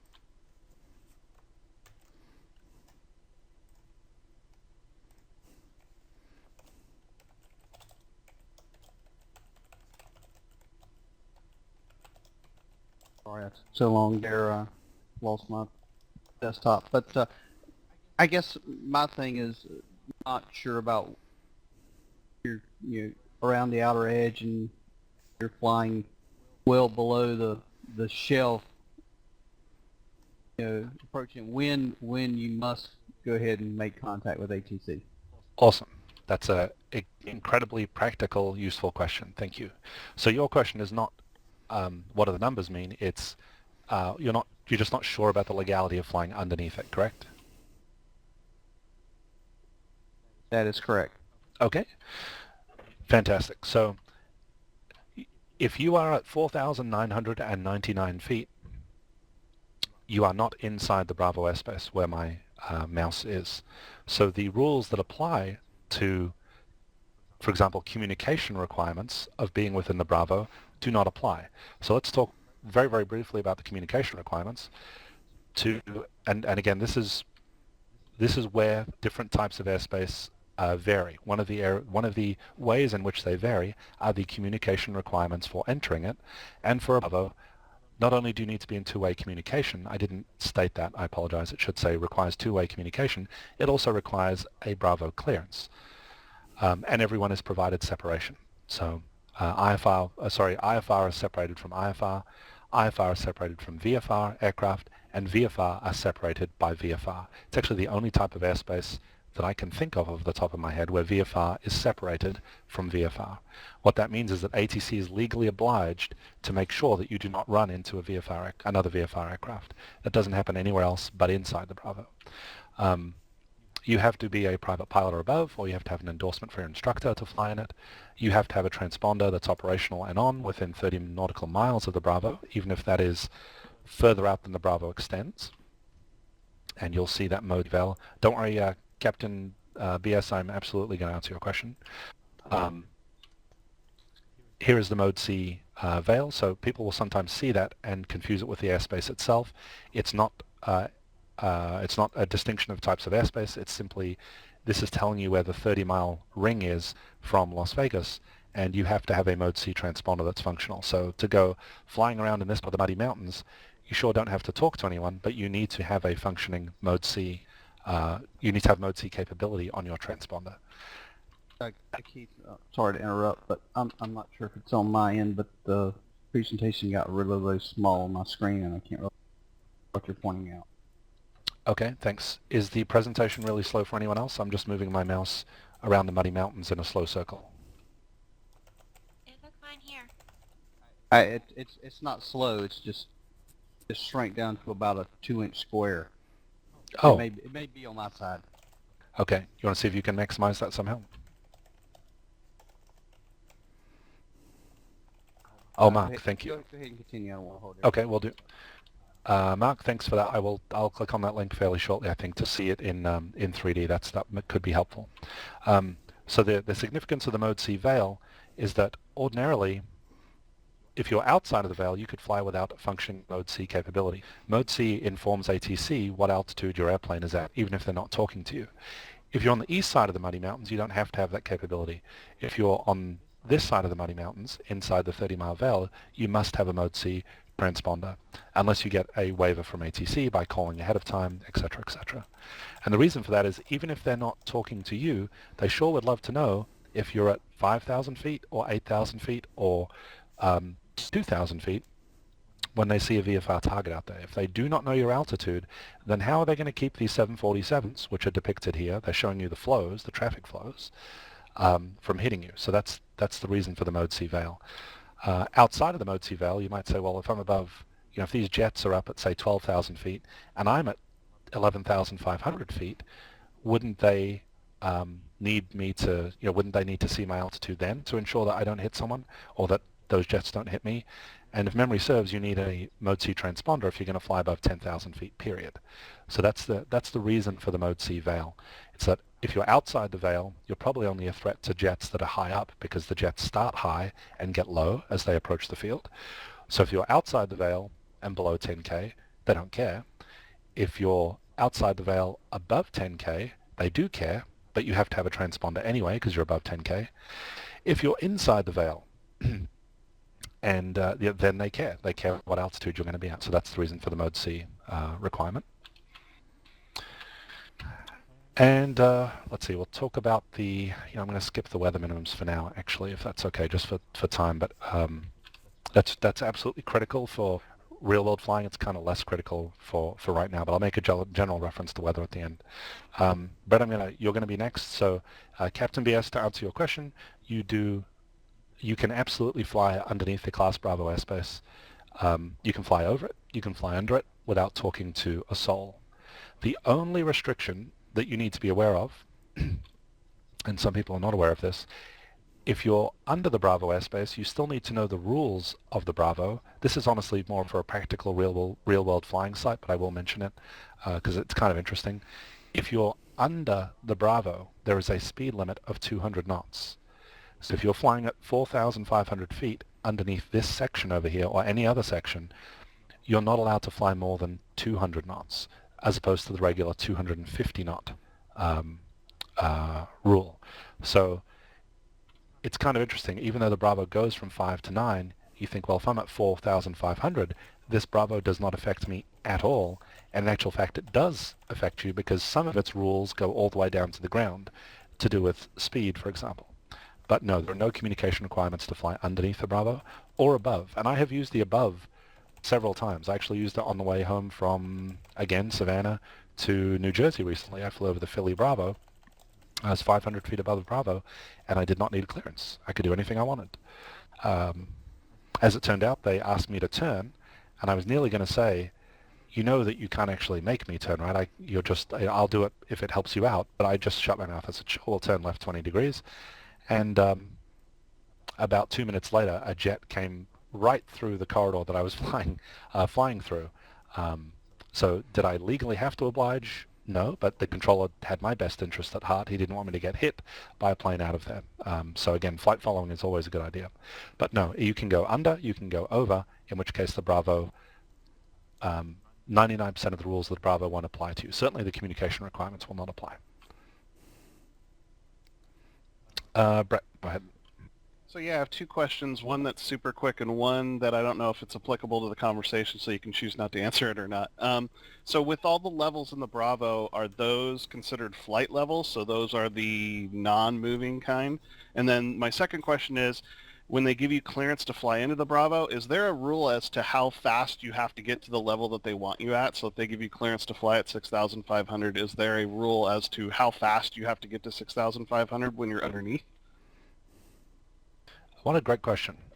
No, those don't refer to flight levels. Those are just standard MSL. So if you are flying at 7,400 feet, you better make sure you have the right altimeter setting because if you're off by, say, 0.1 of an inch, it can make the difference between being in it and being out of it.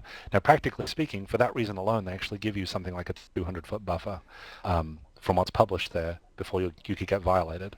But even so, yes, you want to be using the local altimeter setting when we're talking about these shelves. And the second part of the question, is there a rate at which you need to reach the altitude?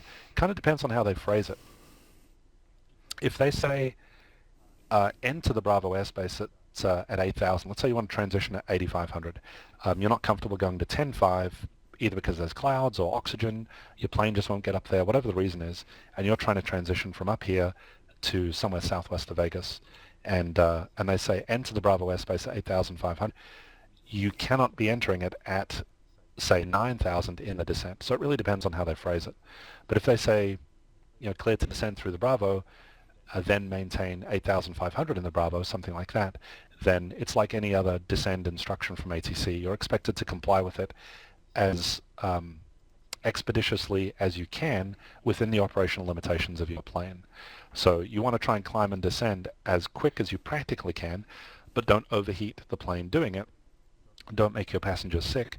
don't exceed, don't put the plane well into the yellow arc and near the red arc because you're trying to drop like a stone. So just do a normal, efficient descent, but don't break the plane doing it.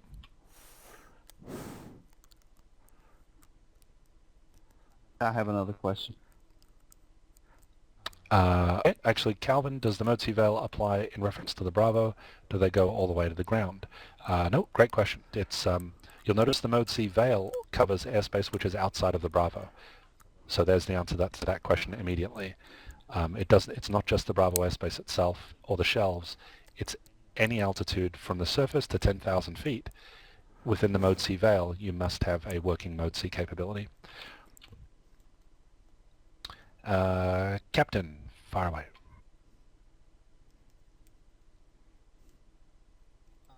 Yeah, one more question. If you were on a VFR with flight following, approaching a Class Bravo airspace, still need to go ahead and ask them for the clearance, or should they go ahead and offer that, or how does that work? Awesome question. That's a very practical example of the difference between the regs and the practical side of flying. So the regs say you must have a clearance to enter it. There's no mystery there. So if they do not give you a clearance, the answer is obvious. You're not allowed to enter it. Just having flight following alone is not going to excuse you from, if you bust the airspace without the clearance, you can still be violated even if you were talking to ATC at the time. So that much is reasonably obvious. What's not obvious is the answer to your question. So if you're cruising along, should you expect that ATC is going to issue the clearance? Or if they're silent, is the clearance coming? Is it going to come in the last mile? Or is it not coming at all? Are they going to tell you that it's not coming? Those are the practical questions that you have to kind of deal with. There is no hard and fast answer to that I'm aware of.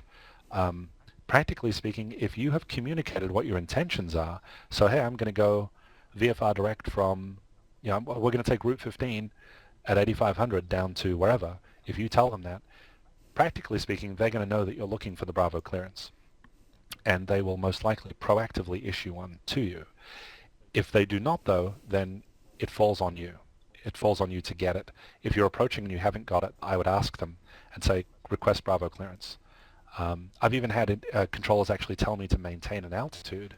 They'll say, okay, yeah, that's approved as requested, climb VFR to whatever altitude. And I'm like, okay, verify I'm cleared into the Bravo, because the instruction they just gave me is going to put me into Bravo airspace. And I've actually had to ask for the clearance, and I'm told that is the right thing to do.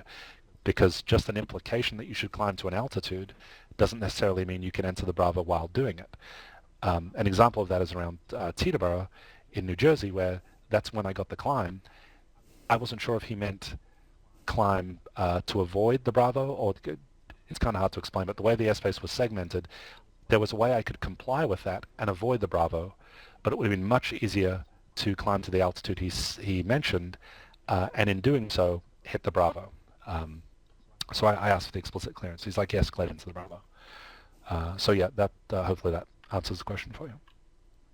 Okay, yeah, I was kind of curious because I was on a flight the other night coming down the coast, Gillespie, and had requested flight following and got my hand slapped for busting into the Bravo airspace down there, and I guess I was assuming that I would have been cleared because I was already talking with them about lessons learned. Yep, that's absolutely perfect. Yeah, and this is one of those cases where it's really helpful to know the absolute concrete rules, as I was mentioning at the very beginning. If you know deep in your heart that you have to hear the words cleared into the Bravo airspace, then it's certainly okay to approach it with the assumption, as you described, that they're going to give it to you, but you know that you actually cannot. It's like a wall in the sky, and you don't want to hit that wall until you hear those magic words. So if you can approach it that way, then all the doubt kind of goes away. And you can even if you're 30 miles away, you could say, hey, we plan on transitioning the Bravo at this altitude. It kind of removes any mystery, and they'll usually address it right there and then for you. It can also relieve a lot of the anxiety, to be honest. If you don't ask for it and you assume it's coming and you're 30 miles away from that shelf, you're going to spend the next 30 miles wondering when he's going to give you a clearance. So it's best to be really direct about it. It just makes your life easier too. Mr. Hargrove, go ahead. So I actually want to ask kind of about the other end of that, which is how early you can ask to coordinate a Bravo transition. When I was flying the V3 a long time ago now. Mark, you had a question? Yes, I do. I'm Sorry, reading I was Calvin's. pressing the wrong push-to-talk key. So how early can you coordinate a Bravo transition as opposed to what we're just talking about, which is sort of how late can you do it? Can you do it on the ground? You guys are awesome. Such cool questions.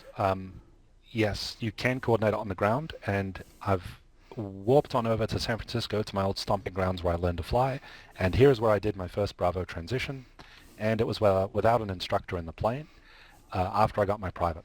So I had two guys in the back who had never flown before, and I decided that this would be the time to transition the Bravo to fly up to Petaluma for lunch from San Carlos. So I had heard pilots coordinating Bravo transitions with a tower before. Here's San Carlos, and here's San Francisco. Let's measure that. It's 4 miles, not very long. At 120 knots, that's 2 minutes. So it's 2 minutes from wheels up to when I'm going to penetrate the surface Bravo right there. Coordinating helps a lot. So I called San Carlos Tower and said, request a Bravo transition, then VFR advisories up to Petaluma. He's like, sounds great. Remain outside the Bravo airspace, squawk 0303, something like that, and expect your clearance from San Francisco Tower. Well, then the big question is, what's the value of that? If I just coordinated something and he didn't give me a clearance, what was the value in doing that? The value was, now I'm not cold calling San Francisco Tower. I don't know if you've ever tried calling San Francisco Tower, but they're kind of busy over there. They have 4 active runways all day long when it's VMC, of visual conditions. So the advantage of coordinating it, even though they didn't get the ball all the way into the end zone by giving me the Bravo clearance, they at least prepared San Francisco, sent a message to them, told them I was coming, told them a request, told them the altitude, type of aircraft, got a strip created, beacon code assigned. All is in readiness for San Francisco to know that I'm coming and give me a clearance real quick. So that's the value of the coordination. Now, to both your questions, and Calvin, you're going to love this one, because that's exactly what happened to me. I took off, went straight out, and I was about 300 feet in the air when San Carlos said, and contact San Francisco Tower 120.5. So they were doing everything in their power to give me a fighting chance of getting into this airspace quickly. Well, here I was heading along the highway, and there's Bay Meadows. Bay Meadows is about a mile outside the Bravo. You learn that really quickly when you're a student pilot out there. And so just as Bay Meadows has a nice racetrack with a holding pattern depicted, that's exactly what I had to do, because I couldn't get a single word in the next 3 minutes or 2 minutes, whatever it was. I had slowed down the whole shebang. I literally just couldn't get a word in. So all the coordination in the world didn't avoid me having to hold and do a full lap over Bay Meadows. I think I was halfway through my second 360 when there was a break in the traffic, and I said, San Francisco Tower, Diamond Star, 504 Delta Sierra, 1,500 Bay Meadows, something like that. And that was the first time I could get a word in. So no, sometimes you will have to hold. It's just, be prepared. Picture it as a wall in the sky, as I said. Until you hear the words cleared into the Bravo, it's a brick wall that you can't hit. And so you just take any action that you need as a VFR pilot to make that happen.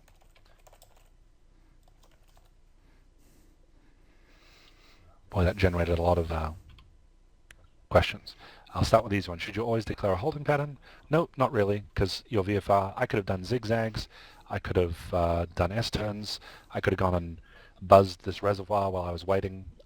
No specific need to hold. I was just enjoying the practice, and it kept me over my visual point that I wanted, which was I really wanted to transition 101. In fact, I knew what was coming from San Francisco Tower was an instruction to fly along Highway 101 because I listened to live ATC a lot, and I knew that was what was coming. So holding over Bay Meadows put me in good stead to be able to navigate along Highway 101, which is that highway right there. Let's see. So we'll go in, I guess, now in first. Calvin, what was your question? No, Victoria already asked it. I was going to ask you, do you have to declare the hold? You answered that, so I'm good. Nope. Thanks. Okay, Mark, go. So when I was flying the V3, I coordinated the Bravo transition with John Wayne clearance, and then as I was approaching the Bravo, SoCal said, "Hey, are you going to ask me for a transition clearance or not. So I kind of got my hand slapped, but I thought I had coordinated.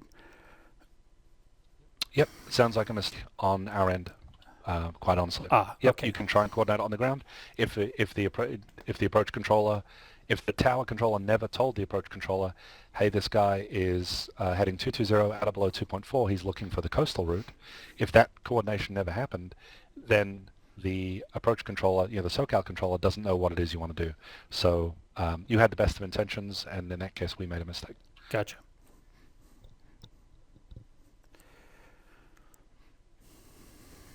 Okay, very good. Mr. Johnson.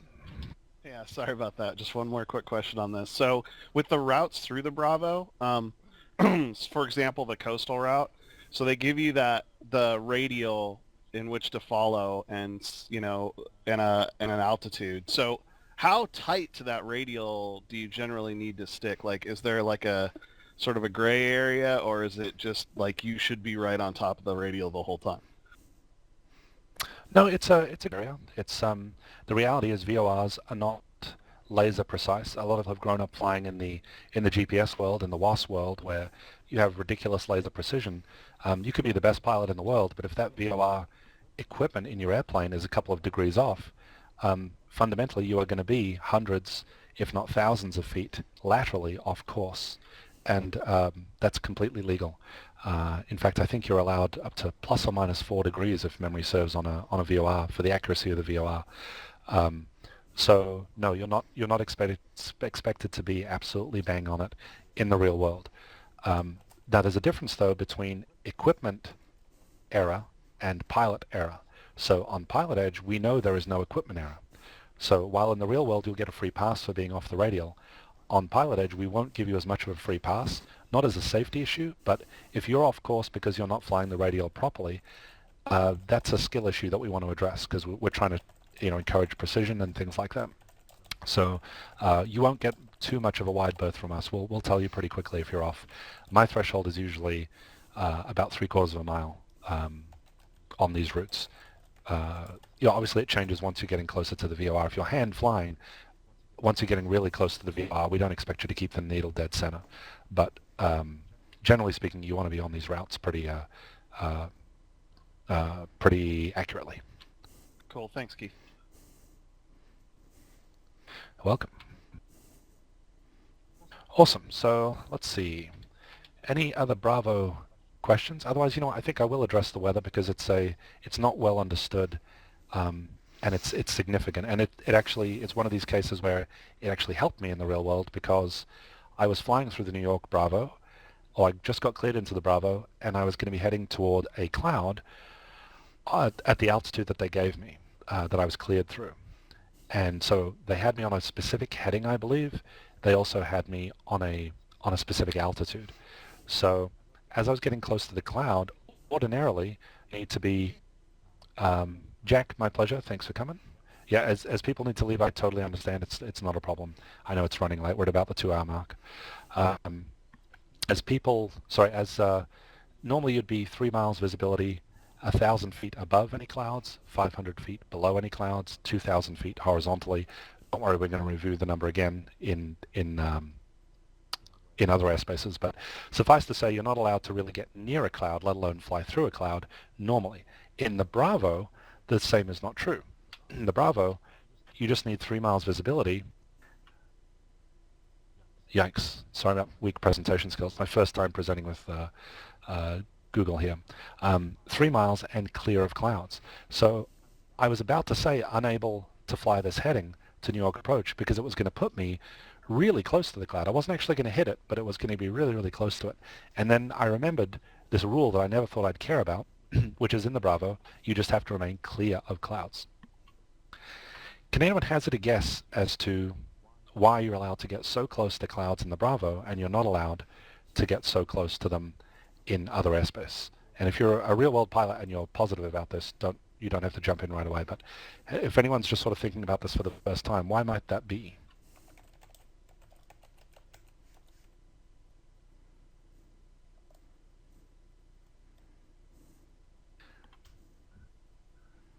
Now, yes, it's true that radar is covering you in lots of other airspaces too.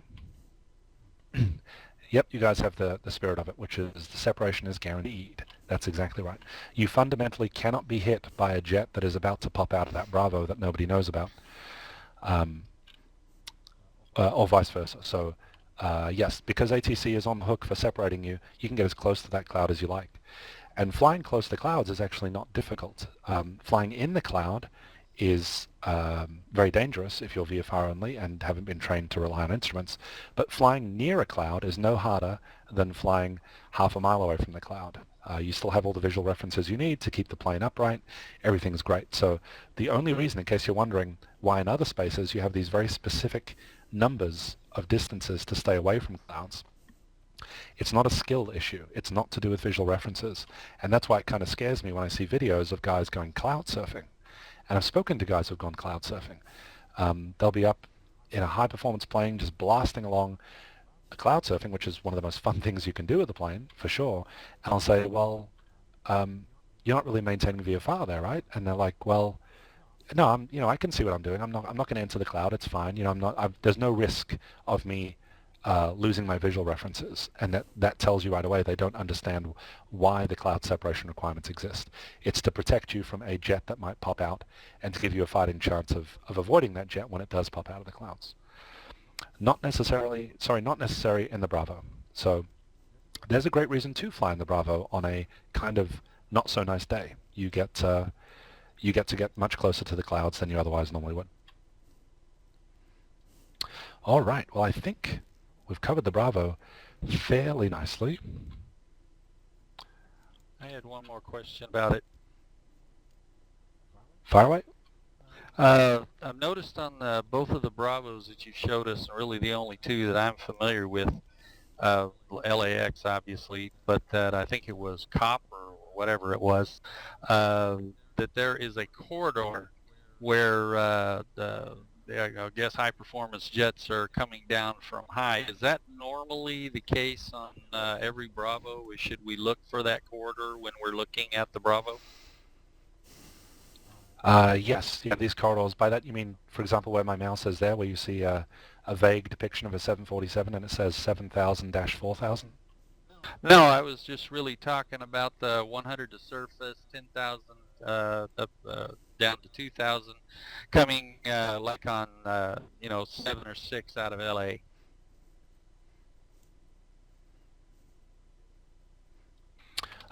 Sorry, but I'm not quite following the question. Can you try and rephrase it real quick?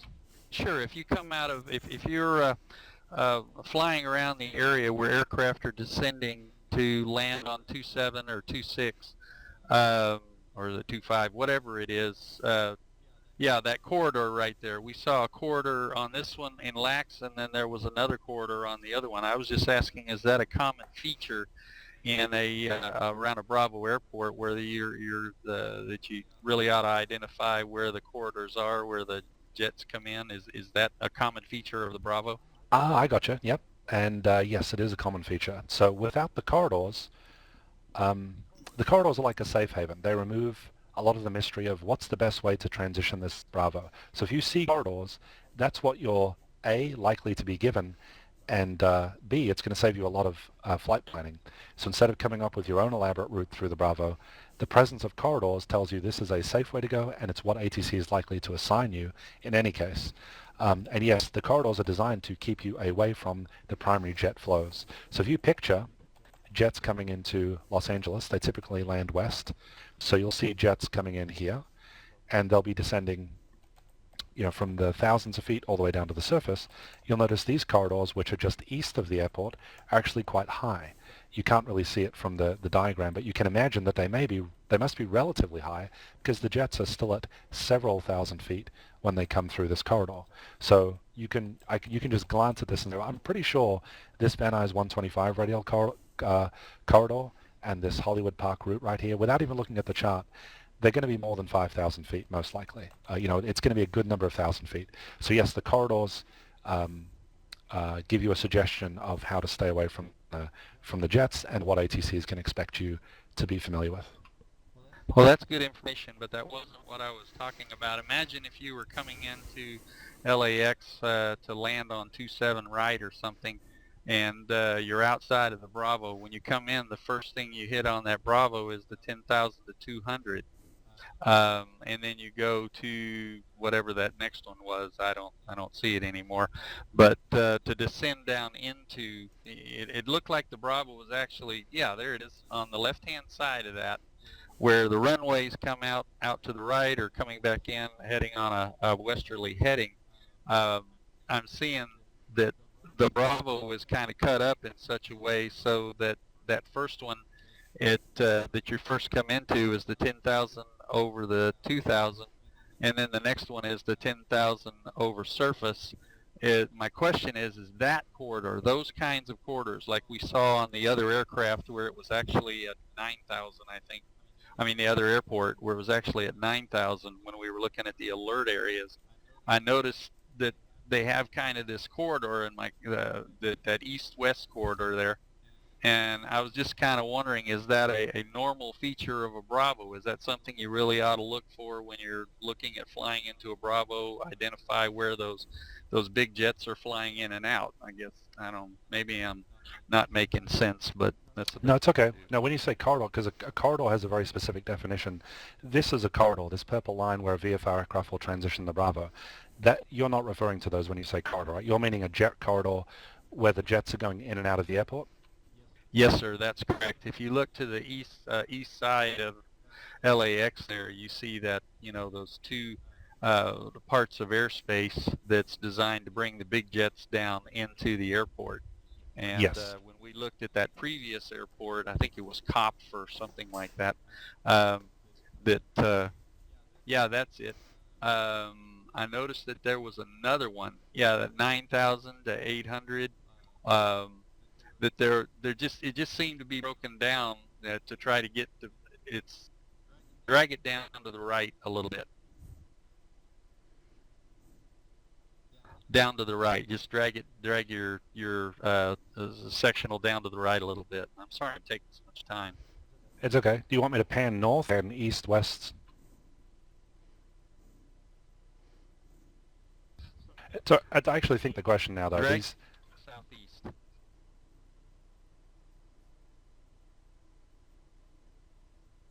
There you go. Yeah.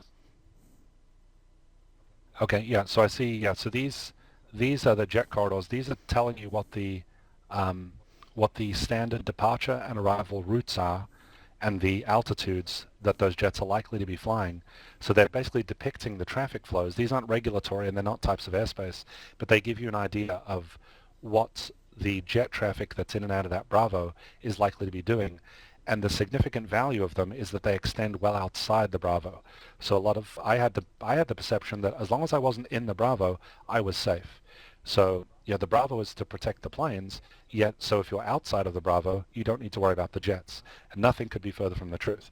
The jets have to get into the Bravo from somewhere, and they leave the Bravo at certain altitudes, and that's what these corridors tell you. So this tells you that flying east of Mount Wilson, which is where my mouse is right now, at 15,500 or 13.5 or 14.5 is not a tremendous idea if you're not talking to ATC, because a jet will come and hit you going very fast because they're above 10,000 feet. Yeah, so that these are a very common feature and they go well outside the Bravo. So don't think that you only need to look at those things if you're going to be transitioning the Bravo. In fact, if you are transitioning the Bravo, you don't care what the jet routes are because you'll get separation. It's when you're outside that those things will really save you. I understand. Okay, well, looks like Moon and Geneva have kind of, maybe they're asking it right. I was asking about the funneling structure that's just to the northwest of where you're looking at right now. Yeah, there's a very good one right there. It's coming down from the northwest. I'm from the northeast to the southwest. That funneling structure up He's there talking on toward final the top. Formellis. But I tell you what, I don't want to take up any more of your time. I'll just touch base with you offline sometime. Okay. Well, they are a common. I'm hoping we've answered. It's a very common feature. They're in every Bravo. They extend outside the Bravo. The shape of the Bravo airspace itself is actually customized for every airport based on the traffic flows to protect the to provide separation as much as is possible. And then you have the actual routes depicted outside the Bravo. They're not regulatory, as I said, but they give you an idea of where to stay away. Yes, the shapes are completely different at every airport. So you compare the Vegas Bravo, and it's kind of bizarre, right? You've got this, just a small number of miles away from Vegas, the Bravo just fails to exist. It completely ceases to exist over these mountains. Well, I guess there's an answer, actually. There's mountains right there. But every Bravo is absolutely customized, and LA is one of the most unique Bravos I've seen. Okay, thank you. Yeah, there's the LA Bravo. So the wedding cake goes away. It's purely based on the east-west stops like that.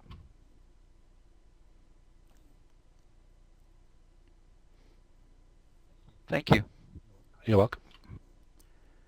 Keith, do those flows that you see correspond to actually published arrivals? Typically, yeah, so if you look at Vegas, yeah, this is the fly chart, which is awesome. It's such a amazing chart for visualizing the airspace. It just gets rid of so much of the clutter. You can literally see flows into Vegas. And I have to be honest, this is the first time I'm looking at this diagram, and it is absolutely bang on. These are the sunset and fuzzy arrival streams coming from Coaldale. This is the Clar and Quebec arrival coming from Daggett, which will be very familiar to a lot of jet pilots there. There's an arrival from the southeast, which is the Tyson, I believe, and then over here you have the Grandpa arrivals, and I've forgotten the other star. It's been a while since we've worked any traffic coming from the northeast because we don't have an ATC there. But yes, this just at a glance tells you what the traffic flows basically are. At least this one is accurate. I haven't done this on enough charts to know if it is accurate for every one. But yeah, this is really giving you an idea of the flows.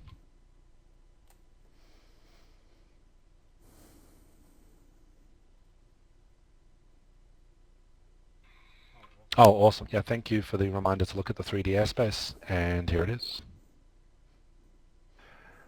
That is what a Bravo looks like in 3D. You see, it looks nothing like a cake. My wife would probably not have stayed married to me if I bought her a cake that looked like that.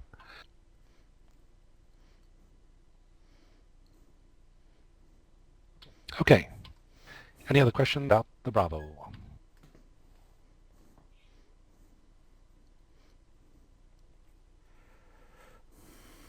And I would encourage people to look at other Bravo airspace. It's just to see the variety, and you can learn a lot about flight planning by looking at those diagrams. And again, if you see corridors, use the corridors because that's what ATC is going to give you, and they're going to expect you to know about their existence.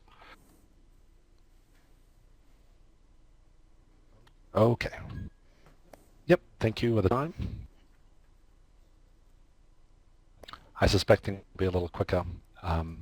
We'll now be doing a lot of talking about the differences. What is my presentation doing? I promise I only clicked once. Here we go. So really now we're going to be talking about the differences between these types of airspaces and the Bravo. Since we've gone into so much detail on the Bravo, I really do think this will move a little bit quicker. I'm not in a rush, by the way, but I know that people, people can't stay forever. To the Charlie, probably the most famous Charlie on PilotEdge has got to be John Wayne because of all the activity that takes place there. I've got to say these fly charts, I really don't use them as much as I should. They're really awesome. A lot of the stuff that you don't need for flight planning is not depicted here. So this is really just the airspace and the geographical features as opposed to other stuff that we don't need. So I'm assuming if people knew what the Bravos looked like, they're also pretty familiar with what the Charlies look like. Charlies and Bravos are a free roll. See, Captain, thanks. I'm with you, by the way, on the East Coast. Bravos are very haphazard in their shape. Charlies and virtually every other type of airspace have a lot more commonality between them. Most Charlies, in fact, every Charlie I know of has an inner core and an outer core. And the inner core is typically controlled by the tower. Most of it is. And then the outer cores are handled by the TRACON or the approach controller. They generally go up to about 4,000 or 5,000 feet. They're generally circular. I don't think I've seen any really, really weird shaped Charlies. I mean, March is a pretty weird shaped Charlie, but it's still circular. It's just it's been eroded over the years, it looks like, but it's still circular. Is the inner core radius always 5 miles? You're kind of testing me a little bit. It sure seems that way. Let's have a look.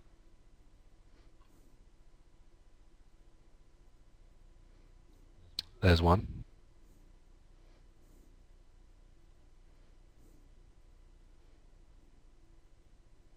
Shoot. Not positive. If they are always 5 as a regulatory item, I think almost every airspace has some customization going on, but they are generally, they all seem to be about the same. Dan, you're welcome. Thank you. So yeah, the Charlies have much more common shapes. Tower generally controls the inside. What that means to you as a pilot is if you're taking off from a nearby airport and you're going to transition the surface area of the Charlie, don't be shy about calling the tower. That used to happen in Northern California all the time. When we were trying to transition San Jose, it was very, very common to go San Carlos, transition the Palo Alto Delta, transition the Moffett Field Delta, transition San Jose Charlie to land at Reed Hillview. I was a sadist and would always do that route instead of going around because I was trying to build my confidence in doing it. And I never once talked to the approach controller. I was below the outer shelf, so I wasn't talking to the controller then. And by the time I did hit the surface-based Charlie, now the tower really, really wants to be talking to. So that's probably a quick tip I can give on, or a practical tip, is if you're going to be hitting the surface base, don't be afraid to call the tower directly. Other than that, no clearance required. You just need two-way communication to enter the Charlie. Never ever request a Class Charlie clearance. Doing that makes the controller snigger behind your back and think less of you. It's actually not true, but I'm hoping it will strike fear into people and really drive the point home. You do not need a Class Charlie clearance, and asking for one does demonstrate somewhat a lack of knowledge of the requirements for entering the airspace. So you only need to be talking to ATC to enter it. You don't need a clearance, whereas the Bravo, as we all know, that's the busy one that requires the clearance. So if you're flying along and you say, NorCal approach, Cessna 123 Alpha Bravo is over IBM, transition San Jose northwest bound at 2000, and they say Cessna 3 Alpha Bravo, NorCal approach, roger, stand by. Are you allowed to go through the airspace?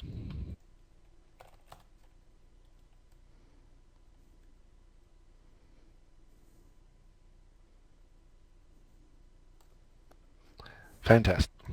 That's correct. As paradoxical as it seems, they haven't got us on radar. They're not backing us up. All the things, the phrases that you guys were using before, they don't have any of those things. Yet you guys are saying we're allowed to go through that airspace. And that's absolutely correct. And the controller knows that when he says it. So if it seems kind of paradoxical or a little bit strange, the controller knows that by saying stand by, he knows that you now have full rights to do that. If he, even though he hasn't specifically radar identified you, the fact that you gave him a position report, you said you were over IBM, and IBM is a visual reporting point right here, so we're all on the same page about where that is. You gave him an altitude and a location. He may not be able to enter a code and get you a squawk code, enter you into the system, get you a squawk code, radar identify you, give the altimeter. He may not have time to do all those things, but he doesn't want to hold you up from being on your way. So he'll say Cessna 3 Alpha Bravo stand by. He'll then issue the 17 other things he needs to do, and then he'll say Cessna 3 Alpha Bravo, reset transponder squawk 0304, San Jose altimeter 2995, proceed along highway 805, whatever it is, and give you whatever restrictions he needs to. Or he might just say, just give you the altimeter, and that's it. And it depends on how much you've told him you're doing and what he needs you to do. I can't give you much more guidance on that because it's very dynamic. It really is whatever to do.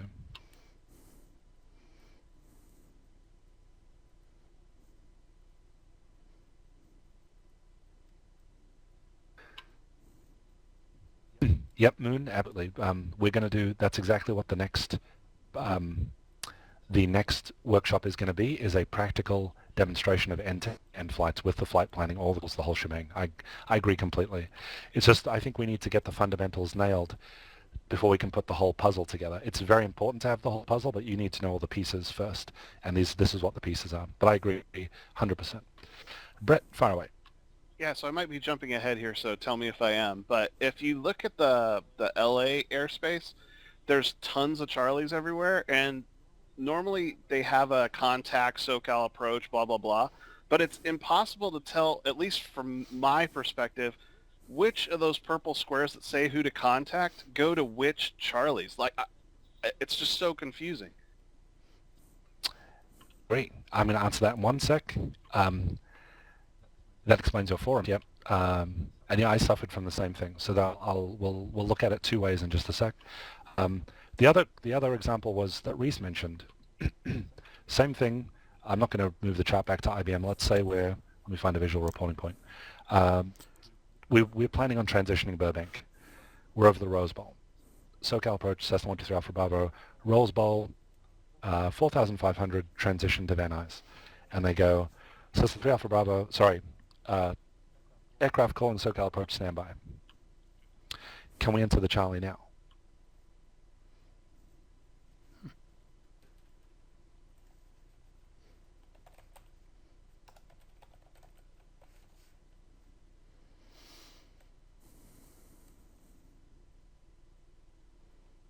Fantastic.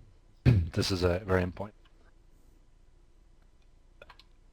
The problem with aircraft calling standby, you have no idea if someone blocked your call, if he caught your transmission, if he got the actual call sign right. You have not actually established definitively communication with that facility. So the definition of two-way communications, let me just back up one step. You're allowed to enter the airspace if you establish two-way communications with the controlling agency. That exchange that we just had is not an example of establishing two-way communications because we haven't proven in a court of law, Your Honor, that that guy was just talking to me. You never know. It could have been someone else who was over Mendenhall Peak, also called at the same time, requesting a transition to Santa Monica, and that path is clear, and the controller is actually telling him to stand by because he's busy dealing with other planes, but he's happy for him to go through the airspace.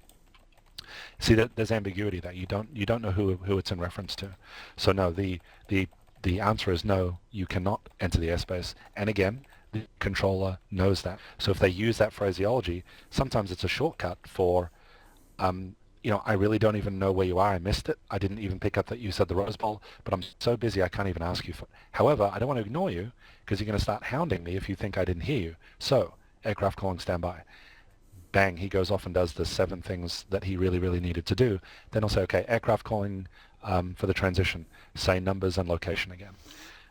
So the controllers know these rules very, very well, and they'll use them with reason. So when they say aircraft calling standby, that's a big red flag. That means you're not allowed in. Same is true not just for the Charlie, but the same thing at Deltas. Anytime you're needing to establish two-way communication, they need to say your call sign. Okie dokie.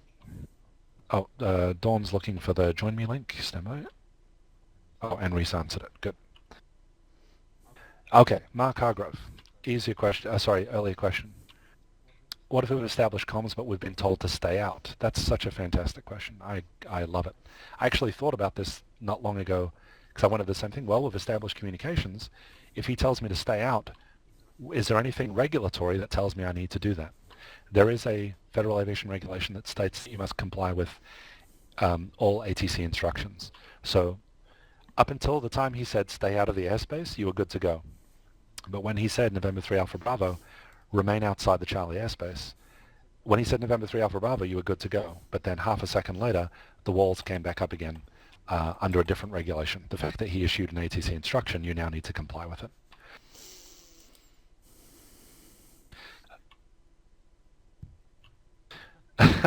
Something like that.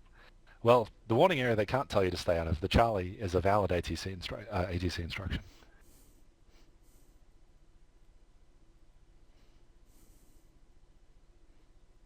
Okay, let me head over to, let's answer that frequency question because that's very important.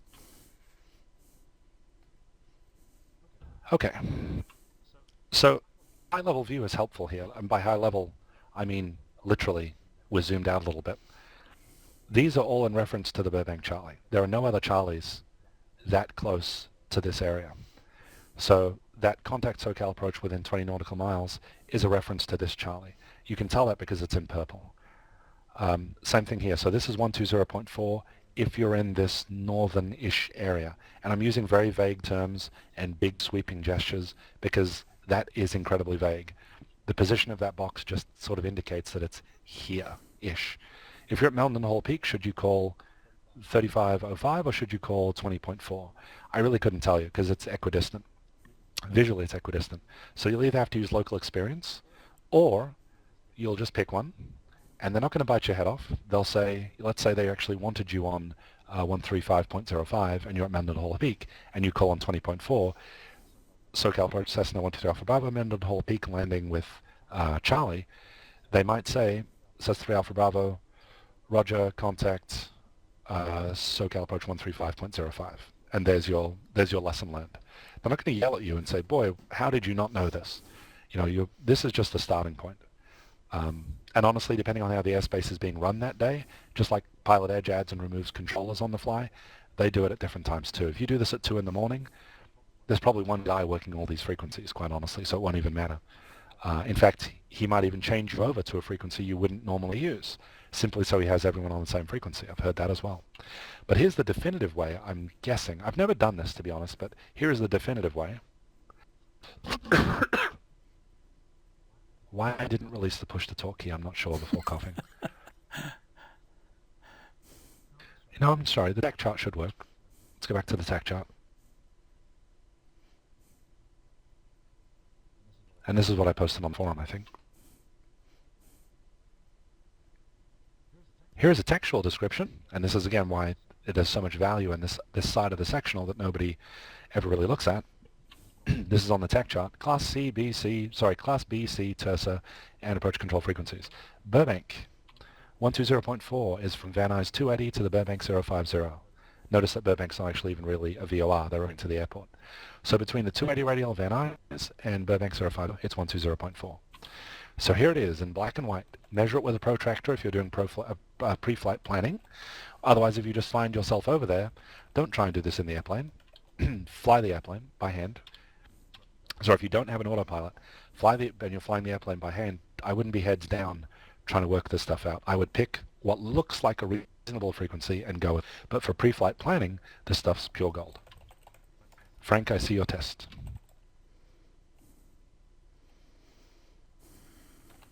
And Brett, that's what I actually posted on the forum. There's a SkyVector link to this exact spot, in fact. By the way, anytime you're getting into a VFR discussion or any kind of chart discussion with people and you're on SkyVector, this is pure gold. But get the screen looking the way you want it to look. So zoomed in, centered on whatever you want. Click the link button, and there's the link for where you are right now. And that's what I posted in the forum. Mark Hargrove. It's almost like paying you to ask these questions.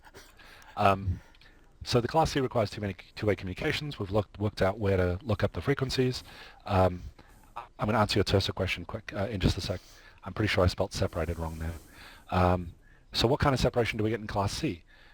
Remember how I said in the bow, Bravo is the only place where VFR is separated from VFR. That is true. They do not separate you from other VFR traffic in the Charlie, but they will separate you from IFR aircraft. So they will keep you away, or they will keep the IFR aircraft away from you within the Charlie. So you're not going to get hit by a jet that's landing at Burbank if you're in the Charlie, but you may get hit by another transitioning aircraft that's VFR. That's a good way to think about it. So slightly reduced separation, but not too shabby. The weather is the same as most other VFR, 3 miles visibility, 1,000 feet above, 500 feet below, 2,000 feet horizontally from clouds. If you can measure 2,000 feet horizontally from a cloud, you're doing very well. I'm still trying to work out how to do that. And to my question. Oh, thank you, Geneva. It looked wrong. Absolutely, yes. And the mnemonic for this is 3152s. Boy, it's heartwarming to see the people that I was mentoring just a few months ago reminding me of the mnemonics for this stuff. It's awesome. So 3 miles, a good way to remember is 3152s. while you're flying below 10,000 feet, which is where these weather minimums apply, and it's all we're really going to focus on today, you're very likely to see three 152s flying around in this busy airspace. That's the way I was taught. Rod Machado teaches it that way. It's all in the books, and I've never forgotten it since. If you ever forget which one is above and which one is below, there is reason for the madness here. Does anybody know why it's 1,000 feet above the clouds you have to maintain if you're going to be above the clouds, whereas it's only 500 feet below?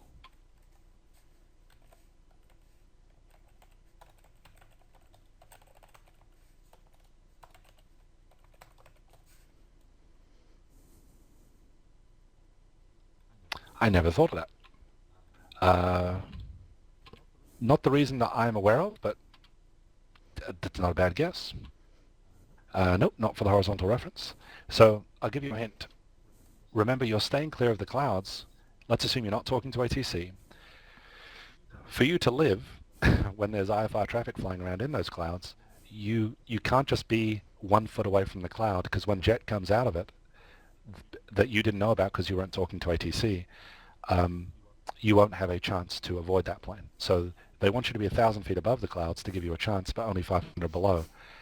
And again, it's for jet avoidance. Let's put it that way. So what is a characteristic of a jet that might explain why you'd have to be 1,000 feet above to stand a chance of surviving versus 500 feet below? It's not wake turbulence.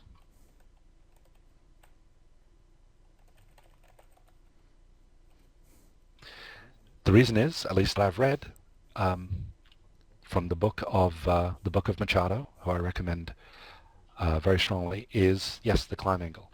The rates of climb of departing jets is astronomical, especially anywhere near sea level. You're looking at 3,000 to 4,000 feet a minute on a lightly loaded jet. The descent rates in the lower altitudes are considerably less. While it's true that a jet at flight level 280 will descend very aggressively in terms of feet per minute, that's because they're doing 450 knots true airspeed, and even with a small deck angle, that translates to a really quick descent rate. But once they're down at the lower altitudes, they're using those same shallow deck angles, and they're flying relatively slowly. So in the descents, they're not descending all that fast. It might be 1,000 feet, 1,500 feet, 2,000 feet a minute. But they're climbing like a banshee. They're climbing like they're fleeing the scene.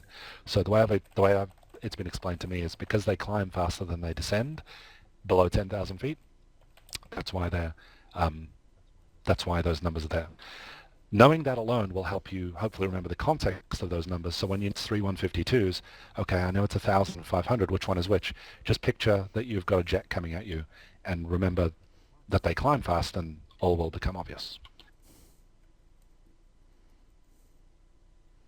So one of the things I told the Berries when I was first working with them is that if you can remember the reasoning behind the rules and the numbers, they become that much more easier to remember than if you just try and remember the rules and numbers by themselves. To the TRSA question, the almost Class C that could. They do exist. We have an annoying habit of finding them, and we have one right here under our nose at Palm Springs. You could spend hours discussing this entire block of airspace. There's so much stuff going on. But the class TRSA airspace, Terminal Radar Service Area, I think it stands for. You can see it depicted here. Palm Springs, TRSA, is this vague gray box in a weird shape that tries to pretend like it's a Charlie, but it's clearly not a Charlie. It's not purple. It's exactly right. It's optional. You get all the service you'd get in a Class C. However, remember, Class C requires two-way communication. There is no communication requirement to enter a TRSA. So feel free to wallow on through at 4,500, not talk to a soul. That is why Palm Springs has its own delta, in case you're curious. Why, look at Burbank, pick any other Charlie. There is no delta at March. There is no delta at Ontario. There's no delta at John Wayne. There's no delta at Burbank. There is the Charlie. It is what it is. Because the TRSA is optional, they have to give some teeth to this airspace, because while it's okay for you to wallow around at 3,000 feet out here, it's not a great idea, or to be doing it at 2,500 feet right over Palm Springs, or more accurately, just south of Palm Springs or north of Palm Springs. So it is still a delta, and all the rules of the delta will apply. We're about to get to those. But so think of it as an optional Class C. Why wouldn't you talk? Moon, I cannot think of a better question. I don't have an answer to it. I don't know why people would not talk, other than the usual excuses of being afraid to talk to ATC, can't be bothered doing it, that sort of thing. So no, there is no, I can't think of a real operational reason not to do it. All right, I'll give you one example where you may not do it. A flight from Cochrane to Bermuda Dunes, it actually may be safer to get over onto the Bermuda Dunes CTAF sooner than it would to try and coordinate TRSA service for about 45 seconds. So that would be a reason not to do it in the TRSA. That said, the TRSA is, it's 3,500 to 10,000 here. If you're only at 3,000 feet, you're not in the TRSA anyway. So you probably couldn't get the service, but that's what I'm thinking. What's with the weird bit at the northeast? I don't know what the weird bit is. Can you be specific? That little hook that's at the very top northeast, sort of near Yucca Valley. The purple Yeah, bit? that you're pointing at. Why does it have that little weird, cutout there? Okay, that's not part of the TRSA. That's what I meant about this airspace being fascinating. The TRSA is where my mouse is right now. That's the border of the TRSA, the gray. Oh. This shaded ball is not part of the TRSA. And here's proof. Here's a shaded purple that has nothing to do with the TRSA. It's coming up soon. Okay. Okay. Any other Class C or TRSA questions? And Moon is right. It is class related, the purples. We are nearing the end, by the way. Congratulations to everybody. No more Class C's. Awesome. By the way, I fully realize I'm glossing over a lot of the pure gold that's on the sectional chart. So this is not, it's not a comprehensive review of sectionals. I kind of knew something would have to give with the time we had, so I'm deliberately keeping it on airspace, airspace, airspace. In the next VFR workshop that we do in 2 weeks from now, we will be going into more of the flight planning end-to-end stuff, and that will involve more detailed review of the sectional. Victoria, fire away.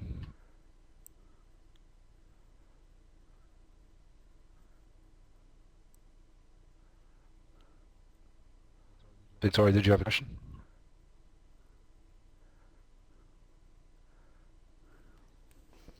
Okay. So Class Ds, they're everywhere, relatively speaking. So these are our smaller towered airports, and I didn't list any because there are just so many. What is the dealing of the abbreviation ACCTC?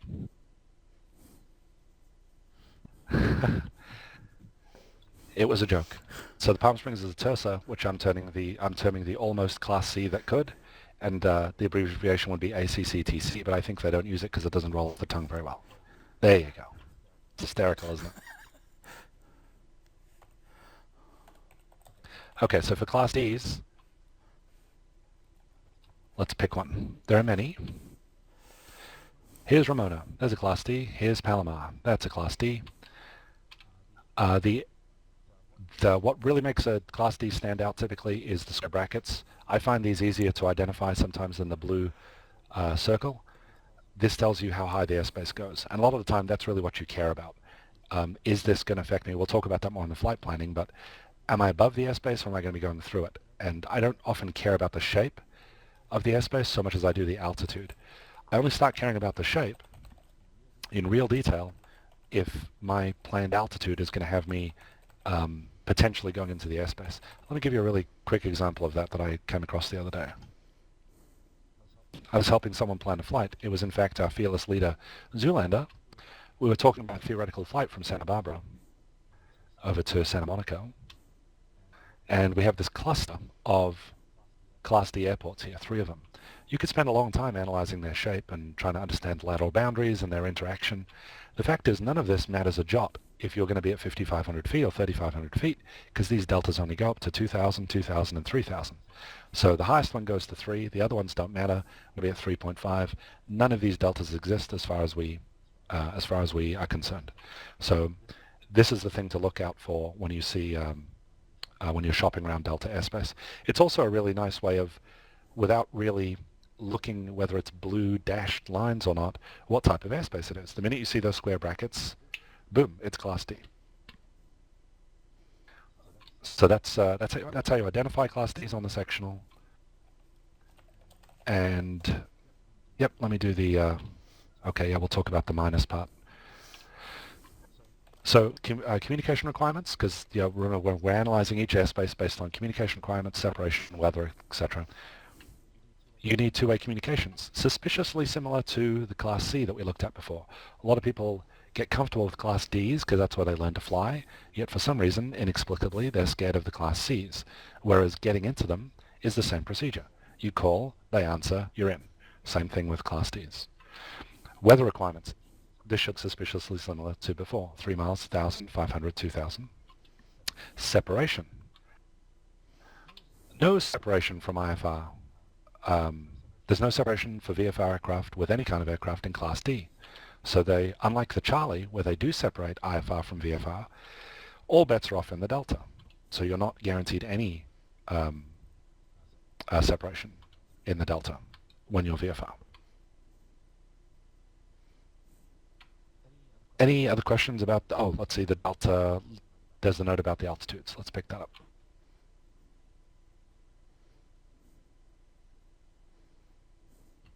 Yes. So you'll notice there's almost 27 on the Chino. Let me zoom in a bit more. That's a bit pitiful. Hang on. Swapping to the TAC chart. Never try and use the LA sectional for these airports. You'll need a magnifying glass.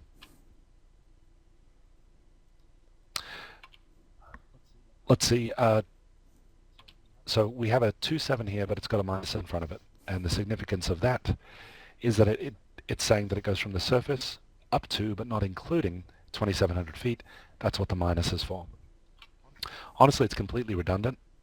I mean, I guess it adds a bit of clarity, but if nothing else, it gives you a warning. As a VFR pilot, I guess, now I'm just realizing it for the first time as I'm saying it, the presence of that minus tells you the reason they put that there is there must be something else very special going on at 2,700 for them to have done that.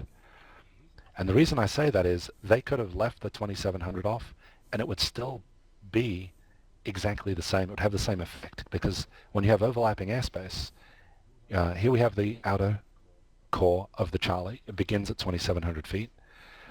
Chino would go from the surface to 2,700. Even if they didn't have the minus, the Class C has precedence over the Class B. There is a order. Whenever you have overlapping airspace, there's a defined order of who trumps who. And it's like rock, paper, scissors. So the Charlie trumps the Delta anyway. So why on earth would they put that there if they didn't need it? And I'm thinking now, as I said out loud, probably because that then warns you, let's say you weren't paying attention to the other airspace. Oh, I'll just be above 28. I'll just be above 2,700. I'll cut right through here. Life will be good. Just that minus there tells you that that's not a good idea. There must be something else going on at 2,700. And sure enough, it's the Class C that is there. But and yet there are other places where you do get overlapping airspace, and they haven't made the attempt to do it. So it's not a hard and fast rule. But if you see it, that's what it means. It does not mean that it goes from the surface down to a tunnel that's 2,700 feet below ground. There isn't a underground activity at Chino that you're missing out on. Trust me. People mentioning Ramona. And there it is. Same thing. Yep, Ramona 3,800. It's conflicting with this pitifully small piece of the Bravo over here. And again, if the minus didn't exist, the Bravo, boy, you talk about an unfair game of rock, paper, scissors. It's like rock, paper, atomic bomb. The Bravo would absolutely trump the Delta.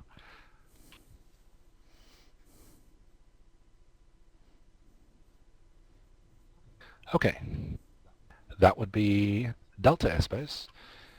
There is a speed limit in the Delta. In fact, I was flying with Geneva Waterbury.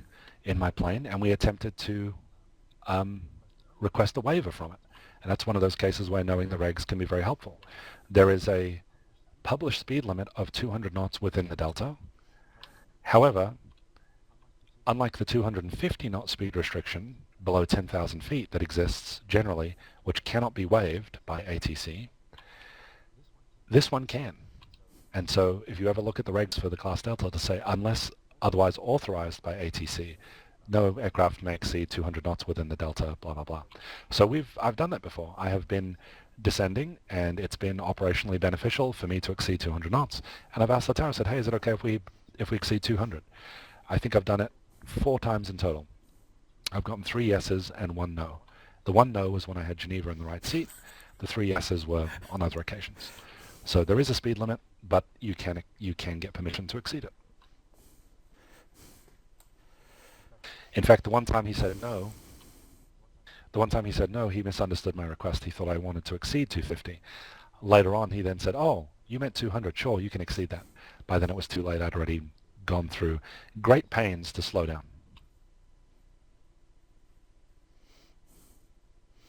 Before the days of GPS, how in the world would you know exactly where you were crossing all these boundaries? Oh, it makes me cry. The pain that I went through in a lot of cases. Yes, that's a wonderful question. You would use ATC a lot of the time to help you. You would do painstaking flight planning.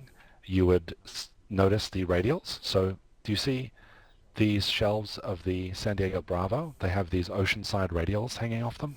Oceanside 100, Oceanside 106, 112, 115, 120. Those are telling you that you can, these are all based off of radials off of Oceanside. You're saying you've never noticed that before. Neither have I. I'm only seeing it now for the first time. I was going to give you a slightly different answer about using geographical references. I'll give you a great one in a sec. But yes, there are radials there. I've seen them elsewhere. I just haven't seen them for San Diego. So yes, the radials help a great deal. ATC can help you, and then you have these visual references. So let's say, here's a great one. This one doesn't have a radial. This tip of the 6,800 to 10,000K shelf, 10,000K, that's pretty high, 10K shelf, doesn't have a radial associated with it. But we have a fantastic visual reference.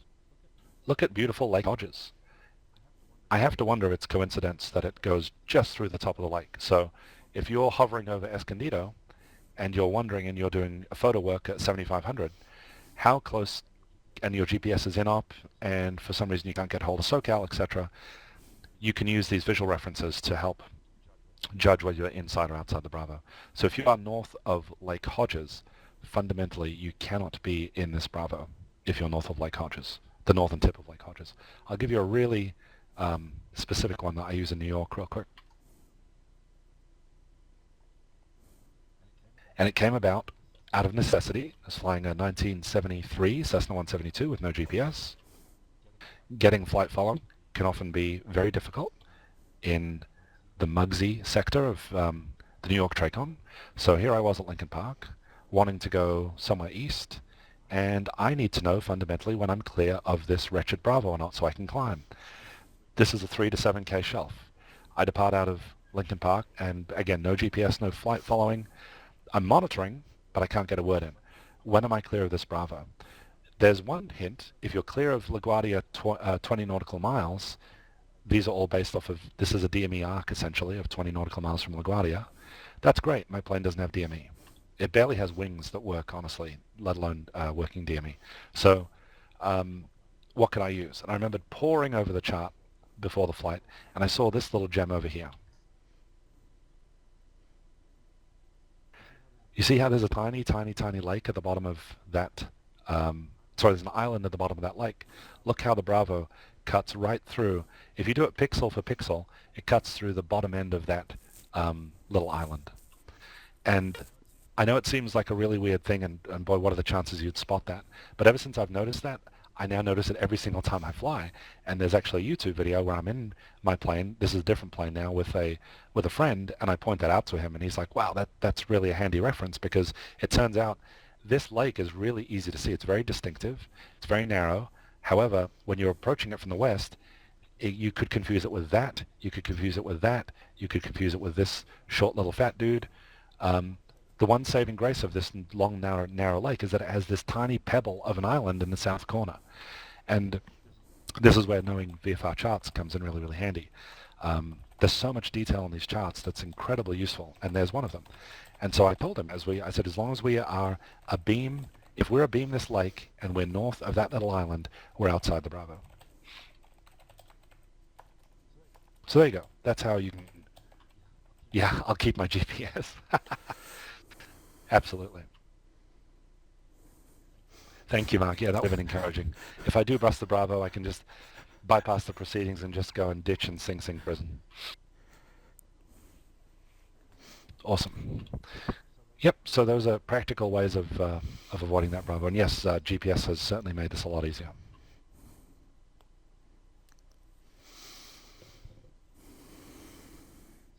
So we've only got one left. Class E and G. I'm not going to make a mass distinction between E and G because as a VFR pilot, if you're at the point where you need the luxury of the weather minimums afforded by Class G airspace that you're not getting with Class E, something is wrong. I hate to say it, but the weather minimums are, the 3-152s we talked about. If anybody's ever flown with 3 miles visibility VFR, it's no picnic. Class G allows you to go down to, if memory serves, I think a mile in some cases. Honestly, I may be rusty on it. Let's look it up real quick. I have this open for just such a case. Yes, here's the insanity. Here's where it gets truly insane. You could go in Class G airspace during the day, below 1,200 feet AGL, you can go to 1 mile clear of clouds. So you could, now 1 mile visibility, that's ludicrous. That's nothing. You should be in the air, VFR, if it's 1 mile visibility. Special VFR, yes, that's right. Class G is about the same as special VFR. So if you're in Class G airspace, below 1,200 feet AGL, with in the daytime, you can do 1 mile and clear of clouds. That's a pretty unique case. It's not often. That's usually just a way of getting in or out of an airport. You're not going to conduct an entire flight below 1,200 feet AGL. At least I hope you won't. Here's the one that is more generally applicable. 1,200 AGL or higher, if you're in Class G, then it's just 1 mile visibility with the 152. So now you're down to a mile, just 1 mile visibility. The reason I have to look this up and don't remember it is because all I ever use for VFR, outside of that Bravo gig, the 3 miles clear of clouds, is the 3 152s. If this goes back to my earlier point, if you need something better than or lower than 3 miles 152s, should really analyze whether that's a good idea or not. I'm not going to say it's 100% always a bad idea, but use caution. It should set up all sorts of red flags. You better know that terrain. You better be prepared to go instruments. You better know your plane very well and be pretty good with your stick and rudder because you've lost a lot of visual references by the time you're down to 1 mile of visibility. That basically means you won't be able to see the other end of a runway at most medium-sized runways. Okay, so that's why I actually put this all on one slide. As a VFR pilot, you don't care as much about the distinction between Class E and G. So how do you identify Class E on a chart? There is a Class F airspace, and it is not used in the US. I tried reading about it, and I've forgotten the definition. I've tried reading the definition 3 times in the last years, and I've understood it at the time, and I've promptly forgotten it because it's never used in the US. So it's A, B, C, D, and E and G are the airspaces. Okay, so if it's not A, B, C, or D, or G, then you're in Class E. So if people want to know how to distinguish between E and G, we can do it, and I'll answer some questions about what that purple stuff was on the chart. But as a VFR pilot, the distinction between G and E, at least for me, this is purely in my opinion, is just not that important. So in my mind, everything's either A, B, C, D, or E. So for Class E airspace, which is commonly associated with non-towered airports, there are no communication requirements. You do not have to be in communication with ATC in Class E airspace or G airspace. There are some exceptions. There are towered airports that are Class Gulf. For those cases, there are rules that state, regardless of the type of airspace that you're in, if there is an operating control tower at an airport, you must establish contact within 4 miles and some altitude. I think it's 2,500 feet. So even though you can't see it, there's like a pretend Class D ring around it in terms of communication requirements, but you still get the ridiculous Class G weather minimums if you need them. Okay, so how do you know if you're in Echo or Gulf? So before we look at a chart real quick, this is, oh, Moon, yes, so most of the magenta shaded Class E boundaries are not that important. That's absolutely right. As a VFR pilot, you don't care about that stuff. We'll talk about what it is very briefly, but it's not going to affect you. Yeah, Mark, that's right. It is Class Echo above flight level 600, and you can guess exactly how relevant that is for a VFR pilot. Okay, so Class G is generally, and that's in big capital letters because there are exceptions, and knowing what the exceptions are will help give you some comfort when you look at a sectional chart. You just won't, at least you can point to it and know what it is and know that you don't care. So we're about to do that. But I'll stress the part of you don't care because it shouldn't matter to you if you're flying VFR safely. Okay, so Class G, generally speaking, is from the surface to 1,200 feet AGL. That's uncontrolled airspace. ATC exercises no authority there, no separation there. They won't provide IFR separation in there. Bunch of stuff you don't care about. So no communication requirements for Class G, etc. Class E generally is from 1,200 feet to flight level 180. Here is why you cannot find Class E, this part, this last sentence where it says E is generally from 1,200 to flight level 180. It's not depicted on the chart. There is no Class Echo at 1,500 feet. So if I point to a random piece of sky, let's go back to LA because everyone's more familiar. Let's go back to sunny Ramona, and this is not planned at all. I'm going to pick a random piece of airspace. Scrolling, here. This 6,500 number right here. If we could take an elevator, pretend elevator, from the ground all the way up to infinity. Zoom, my pleasure. Thank you, man. Thanks for hosting.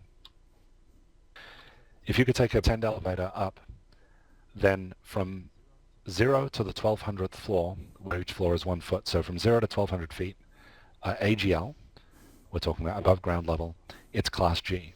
From 1,200 up to flight level 180, it's Class E. The weather minimums for flying in Class E are 3152s, the same as always. The Class G ones change depending on how high you are above the ground, and again, who cares? So the Class E is not depicted, it is just by default, or it's implied. So remember that 1,200 number, that's that's the general one. Here are the 3 exceptions to that rule, and again, the only reason I'm going to mention these, and we're going to be able to finish on this, the only reason I'm mentioning these 3 exceptions is not because you care a great deal, it's so that you know what these symbols on the chart mean, and you don't get concerned, like, oh boy, what does that mean? Does that affect my flight? So here we go. The 3 exceptions. Borrego Valley is conveniently one of the exceptions. So remember, out here, 0 to 1,200 feet is Class G. Inside this purple shaded area, do not confuse it with Class C airspace. It's not. You can tell by the shape, plus there's no altitudes depicted, plus it's not solid, actually color graduation from solid to light. Inside there, Class G begins at 700, sorry, Class E begins at 700 feet instead of 1,200 feet. Who cares? Doesn't matter. Welcome, Kim. See you. So again, doesn't matter. I'm stressing that. Don't really worry about the number. If you end up forgetting it, it doesn't matter. Just know that that's what the pretty purple circle is. It just changes the floor of controlled airspace. And it's to protect the instrument approaches. That's really what it boils down to. And you'll see these weird shapes. They can be quite big. Here's one that's huge. So huge it's hard to tell which side of it applies. So all of this where I'm moving my mouse is inside of that gargantuan area. Exactly. Sometimes you see a line boundary sticking out the magenta colored. Yep, we're going to go through that. That'll be the second exception. So we're still talking about the first exception. This really weirdly shaped thing that seems to go on ad infinitum is exactly the same as the one around Borrego Valley. Again, if you forget which side means what, it just doesn't affect you. In fact, sometimes I do forget, and I have to find one of those round circles to work out which way they're shaded. So that's what all that purple stuff is. It doesn't affect you as a VFR, or shouldn't. Okay, so that's one exception. The second one is the one Moon pointed out. Let's find one of those. We're scrolling. We're scrolling. There's one there kind of confusing with a Class C. Let me try and find a better one. Ah, very good. Here it is, Palmdale. What kind of airport is Palma in terms of class of airspace? Seeing who's awake. Reese is still awake. Moon's awake. 3. Cool. Incredible. Because 4 unique parts of me have already fallen asleep. Okay, so Palmdale is a Class D, that's right. So I'm moving my mouse, I'm over here. Thank you, Mark. Well, you don't know which parts. So we're over the San Gabriel Wilderness area, and the floor of controlled airspace begins at 1,200 feet AGL. Inside this shaded area, it begins, this is the number 1 exception we talked about. So Nichols private field, where my mouse is right now, or the Zorin intersection, is inside the ridiculously shaped purple area with a shading. That means that the floor of controlled airspace drops down from 1,200 down to 700 feet. Here's the dashed solid purple line that Moon brought up, conveniently guiding us into Palmdale. It goes all the way down to the surface. So we have controlled airspace all the way down to the surface. As a VFR pilot, you just don't care. The floor has gone from 1,200 to 700 to the surface, and it just won't affect your flight planning one iota. So as complex as that stuff ends up look, you can just ignore it. It's invisible. Is that Class D? You're asking about the purple shaded area right there? Excellent question. It's adjoining the Class D, but the Class D is always denoted by the blue circle. You care about that a great deal as a VFR pilot. So if you want to traipse through here at 4,500 feet, let's do the first case. Let's traipse right over Lake Palmdale, right over the Palmdale Airport, heading north through Lancaster at 4,500 feet. Do you need to talk to anyone? Let's just jump right to a practical question. Yes, who do you need to talk to? Yep, you got to talk to Palmdale Tower, and there's the number that tells you why. Because it's Class D from the surface to 5,000 feet MSL. Let's do the same thing. Let's traipse on over Nichols Airport, heading northwest bound. We'll cut just outside the blue ring, but definitely straight through the awkward purple dashed magenta lines. You'll be in Class Echo. That's the only significance of it. That's the part where you go big deal and roll your eyes, and you'd be exactly right. It just doesn't. It brings home my point that this stuff just doesn't matter from a flight planning perspective, but again from a knowledge perspective. Now it's true, yes, the weather minimums are different in there. You could be at 300 feet flying through here, and you're still in Class Echo, so you still need 3 152s. A, you shouldn't be flying at 300 feet in cruise. B, the reduction in weather minimums, which you have technically just gotten, my point at the beginning is if you need that reduction in minimums, something is amiss as a VFR pilot. So that's why I've been flying now for, 8 years, and I keep forgetting the Class G weather minimums, and I've allowed myself to forget them. There's not many rules I've allowed myself to forget, but I keep forgetting the weather minimums because I'm determined not to use them, if that makes sense. They go so trouble to point out the areas, but they don't mean much. Yep, that's right. They're not there to help the pilot. They're there it's all regulatory, because you have instrument approaches that are going down into certain areas. You can't have instrument approaches going down into uncontrolled airspace, as far as I know. So they're protecting the airspace and designing the airspace to allow for that IFR stuff, which we don't care about as VFR pilots for the purpose of this discussion. Now, why it's on a VFR sectional chart, it's there because in theory you need to know, it can be advantageous to you as the pilot to know the difference between things. And there is one exception. You can call Palmdale Tower, and I believe in theory they can ask you to remain outside of the Class E surface area. And they can do that as a valid ATC instruction. However, you don't have to establish contact before flying through there. So you could blast on through there and not talk to anyone. But ironically, if you were talking to them, they could theoretically ask you to remain outside of it. I have heard that quoted once or twice before. Not too many practical cases where it would happen, but it can happen.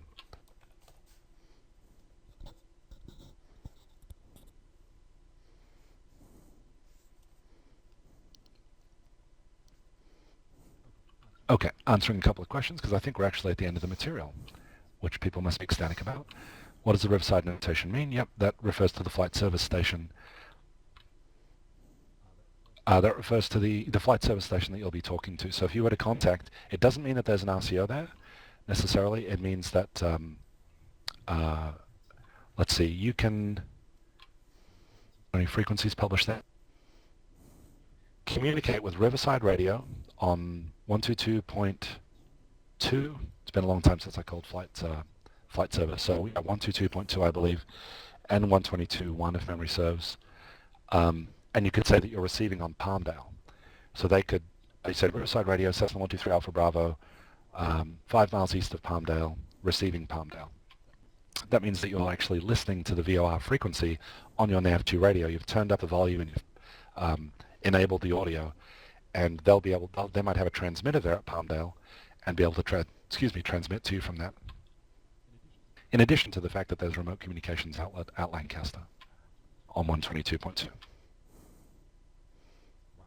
Wow, Brett, that's incredible.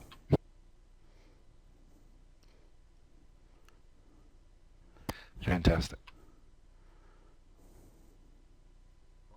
Well, I think we're in the end. My voice is actually giving out, so that's definitely a sign that it's time to stop. Let's see, we did it in 3 hours and minutes. It's a little longer than I thought, but not absurdly so.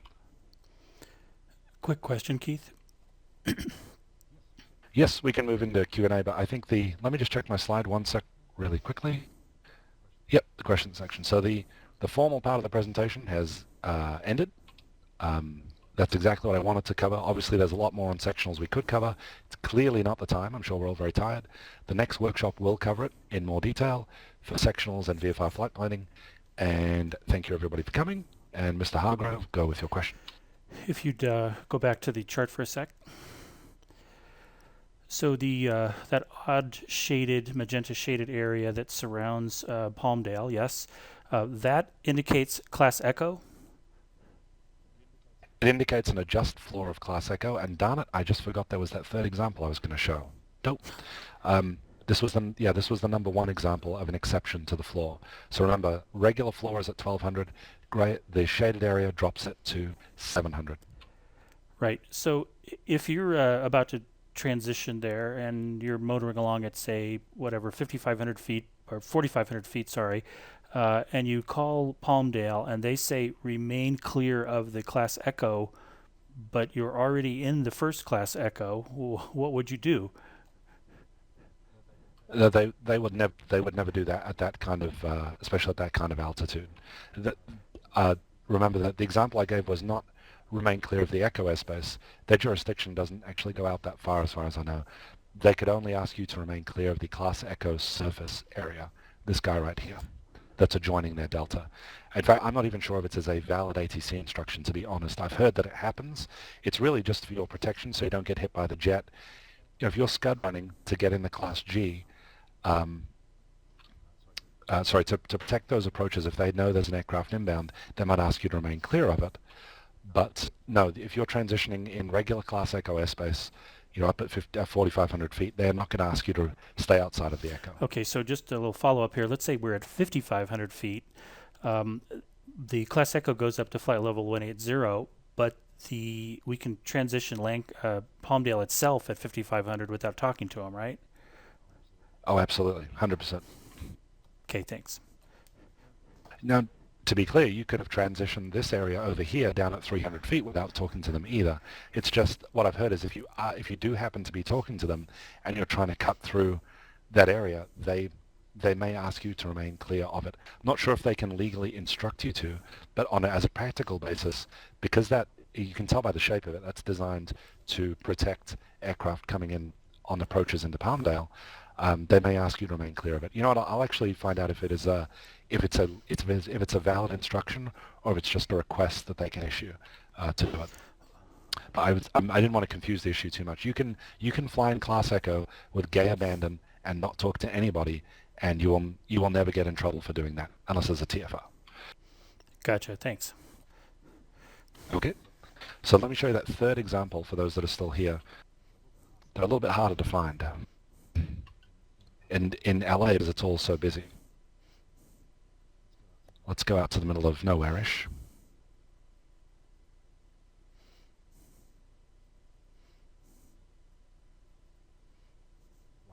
Wow, really? Nothing? Here we go. Okay, Class Echo under normal circumstances begins at what altitude did we say?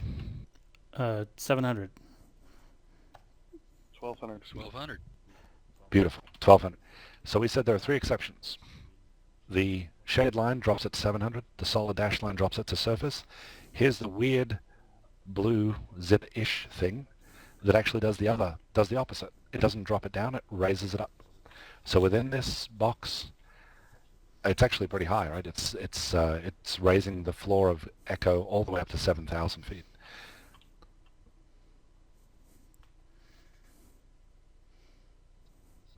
So again, not a huge practical implication there for VFR pilots, but in case you're wondering again, oh boy, does this matter? Can I fly into this? All right, let me just stay out of that. You might look at it and it looks intimidating. It looks serious. It's got the blue thing going on, which we're now frightened or we're conditioned to be afraid of, thanks to Calvin's suggestion, even if I'm slightly terrified of this thing now. And yes, so there's this just tells you that the floor is raised to some other arbitrary value. But Keith, that's really the same, isn't it? Because that's 7,000 What is MSL. the reason for doing something like that? Keith, it's really the same, isn't it? 7,000 MSL is effectively 1,000 AGL there. Is that the case? Not everywhere, right? I mean, there's a contour line at 1,500 feet right there. Oh, so there is. I'm looking at the 6,000. What is that? Yeah,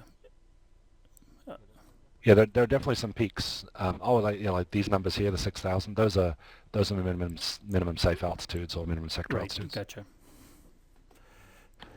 Yeah, so airways. Anytime you fly on an airway, airways are in controlled airspace. These are the Victor airways, primarily for IFR, but you can also navigate VFR. Airways are always within Class Echo airspace, so they'll designate this as controlled airspace.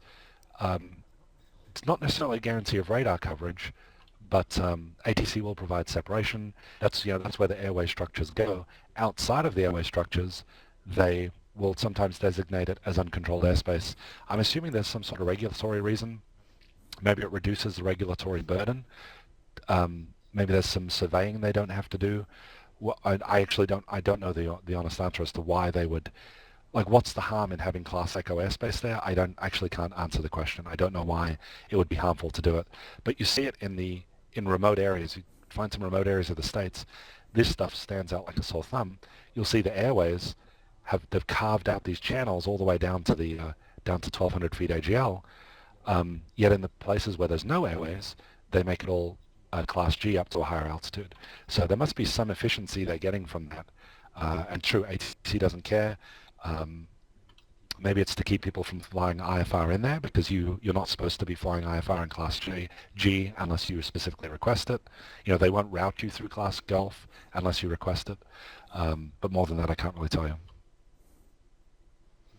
So that was the third example. So thanks for permitting me that. I just wanted to cover all my bases with the airspace depictions.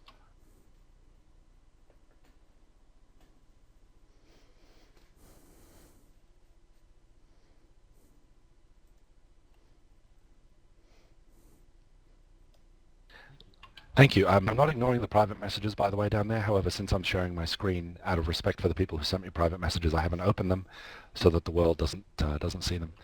But if there aren't, let's see, are there any more questions that people wanted to ask? Otherwise, I understand if everyone's sleepy. Believe me, I do. And I'm happy to wrap up, but I'm also very happy to answer any questions people have. Keith, I have a couple very sort of unrelated questions about VFR flying, but I don't, it's not directly around the sectional, so I don't know if it's appropriate to ask now or wait till later. It's kind of up to you. I'm okay with doing it with a fresh on your mind, but I guarantee I'll be the last person to leave. Let's put it that way. So I'm happy to answer questions. Um, does anyone have any? I appreciate you saying that. Does anyone have any questions that are directly relevant to airspace, communication requirements, weather, sectional chart, etc.?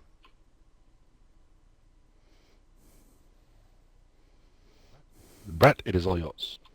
Okay, so one of them's about flying in the correct altitude when you're flying a certain direction. So I know with VFR, it's heading 0 to 179, it's odd, and 180 to 359 is even plus 500. So if you're at 179 or 180, you're literally like right on that line. So how do you decide, and what's sort of the general practice of, do I choose odd or do I choose even? I mean, I'm literally almost on the exact same heading. No one's going to care. It just doesn't matter. The protection that you're being afforded by the concept of VFR cruising altitudes becomes less and less useful the closer you get to the boundaries. So at that point, if you're on 179 or 180, you're in an equal amount of bother with oncoming traffic that way in terms of altitude. So just don't overthink it. When you're doing your flight planning, you look at the magnetic course to be flown, and it will be determined by that. But if you're on a flight and you're doing you have to do a little bit of maneuvering because of terrain, traffic, weather, to keep yourself awake, clearing turns, whatever it is. If you're going to briefly go on to the other side, the dark side in quotes, for a little bit, don't stress. It's really for cruising, long-range cruising altitudes for planning purposes that stuff is important. Okay, cool. Thanks. I have another question. If I don't want to to ask tons of questions and not let anybody else get in, so maybe I'll wait and see if anybody else has. Okay. Well, Geneva has one, so go ahead, Geneva, and then we'll go right back to Brett. I was just had a question along with the VFR altitude. I know exactly, when I plan my flights, I usually pick like the longest leg is what I base my altitude off of, as far as my cruising goes. Is that kind of usually what you do, or if you turn a drastic turn and you go more than 50 miles on that leg, should you go ahead and change to the appropriate VFR altitude? That's a fantastic one. I was almost going to bring that up as the next topic when I said, it really doesn't matter if you're a couple of degrees into it. If you're making a more drastic turn well into that sector and it's going to be for a while, then you actually should change the altitude for safety. So if it's going to be, let's say it's a number of minutes, for example, and you're doing, you're clearly into, let's say it was generally an easterly flight, but now for a little while, let's say to circumvent a Bravo. You're now going to go west for a while.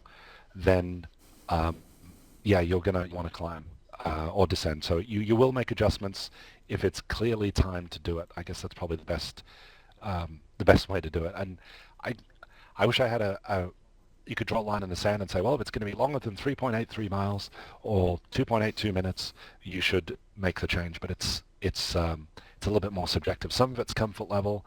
Some of it might just be knowledge of the traffic around you. Some of it is whether you're getting flight following or not, etc. So that's why I can't give you a hard answer. But conceptually, yes, if you're going to be making a significant departure to the dark side for a reasonable amount of time, it actually would behoove you to consider changing altitudes just for that leg. Thanks. You're welcome. And Brett, then Calvin. Okay, so this is a question about setting a VOR heading, and it came up when I was going through the coastal route, actually. So you're following an outbound radial, so it might be a preference thing, so I don't know if this is a legitimate question or not, but it's legitimate. Anything to do with VORs is a legitimate question. Okay, so I set the arrow to point to that outbound radial, which means I'm flying the actual inverse of that. So I'm actually putting my heading bug on the opposite side of the arrow. Is that something you should be doing, or should you be actually figuring out the inverse and pointing the arrow the proper direction? Because I'm actually pointing it, let's say, down, and I'm flying with the heading bug on the inverse side of the arrow. I'm going to come over and give you a cuddle. because you're flying exactly how I learned to fly when I was 8 years old on a flight simulator when no one told me how to fly VORs. I did that for about 6 years. Yeah, you're doing reverse tracking of the VORs. You're actually making your life surprisingly difficult. You're having to, when you're making course corrections, you're having to fly away from the needle to get it to come back, right? Yes.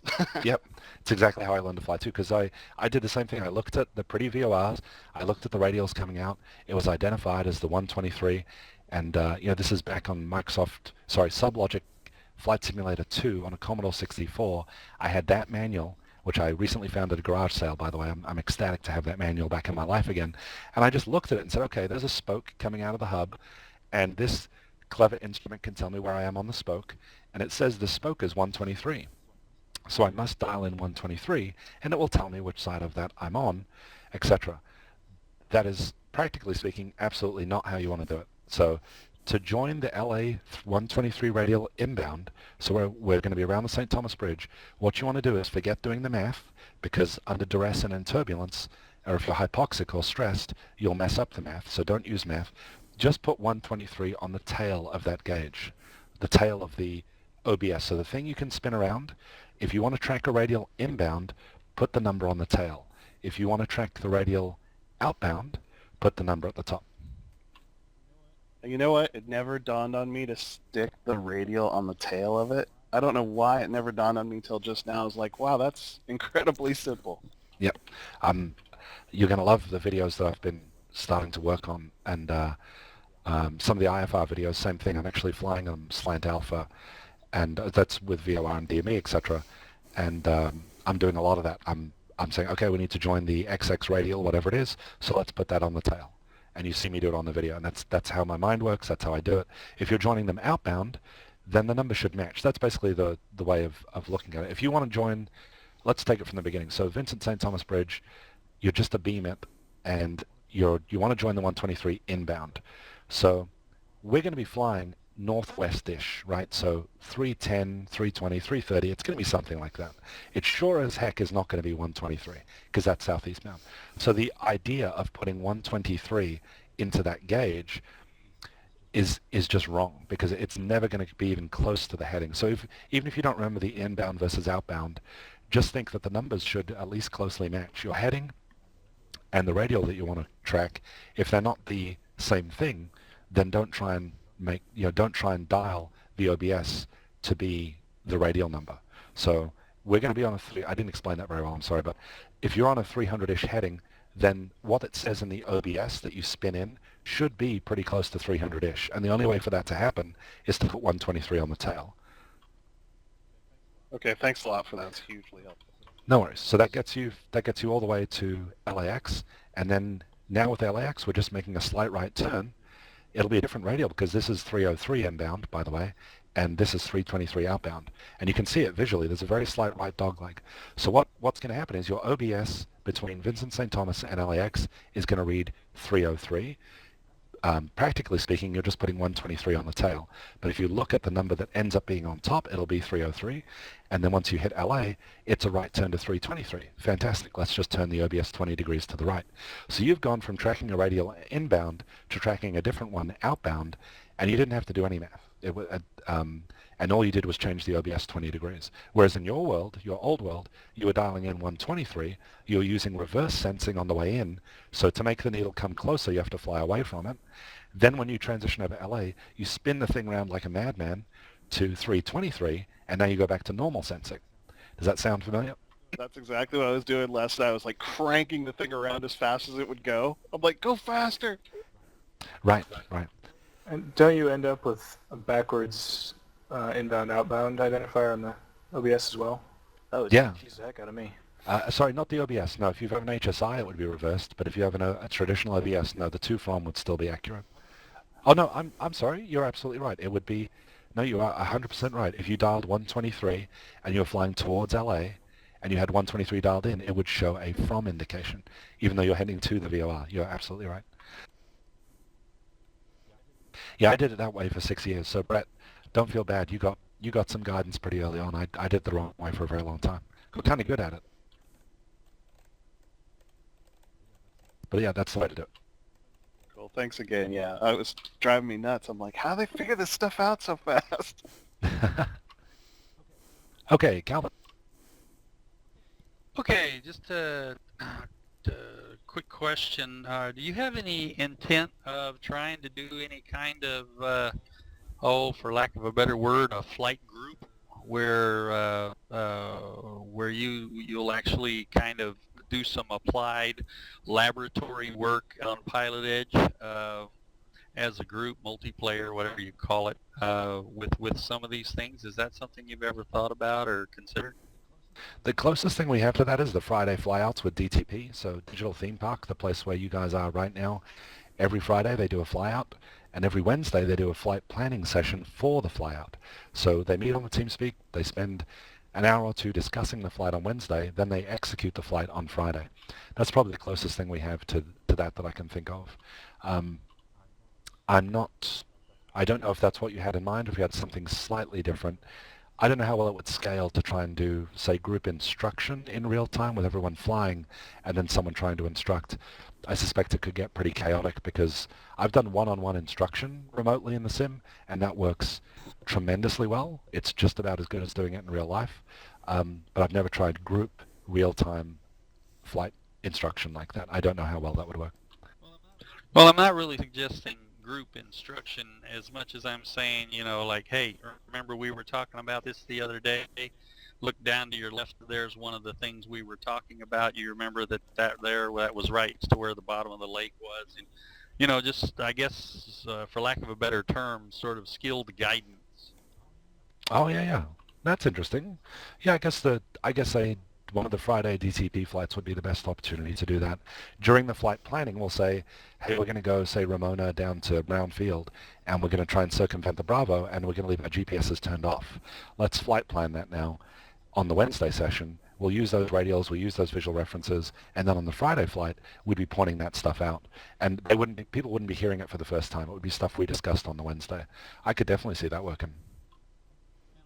And I was kind of also thinking about you sort of flying along with us, because I don't know about other people, but when I do my flight, even after I've done all my flight planning, I've basically got Sky Vector up, I've got some other things up, whatever I need to try to help me.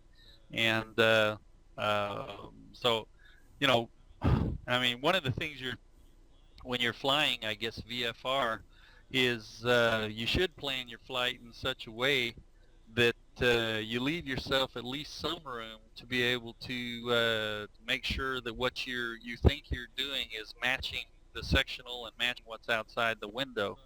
So I was just wondering, the idea of you maybe, I don't know, flying in those groups on Friday like you're talking about, but offering some real-world tips and tricks as they pop up on any given flight.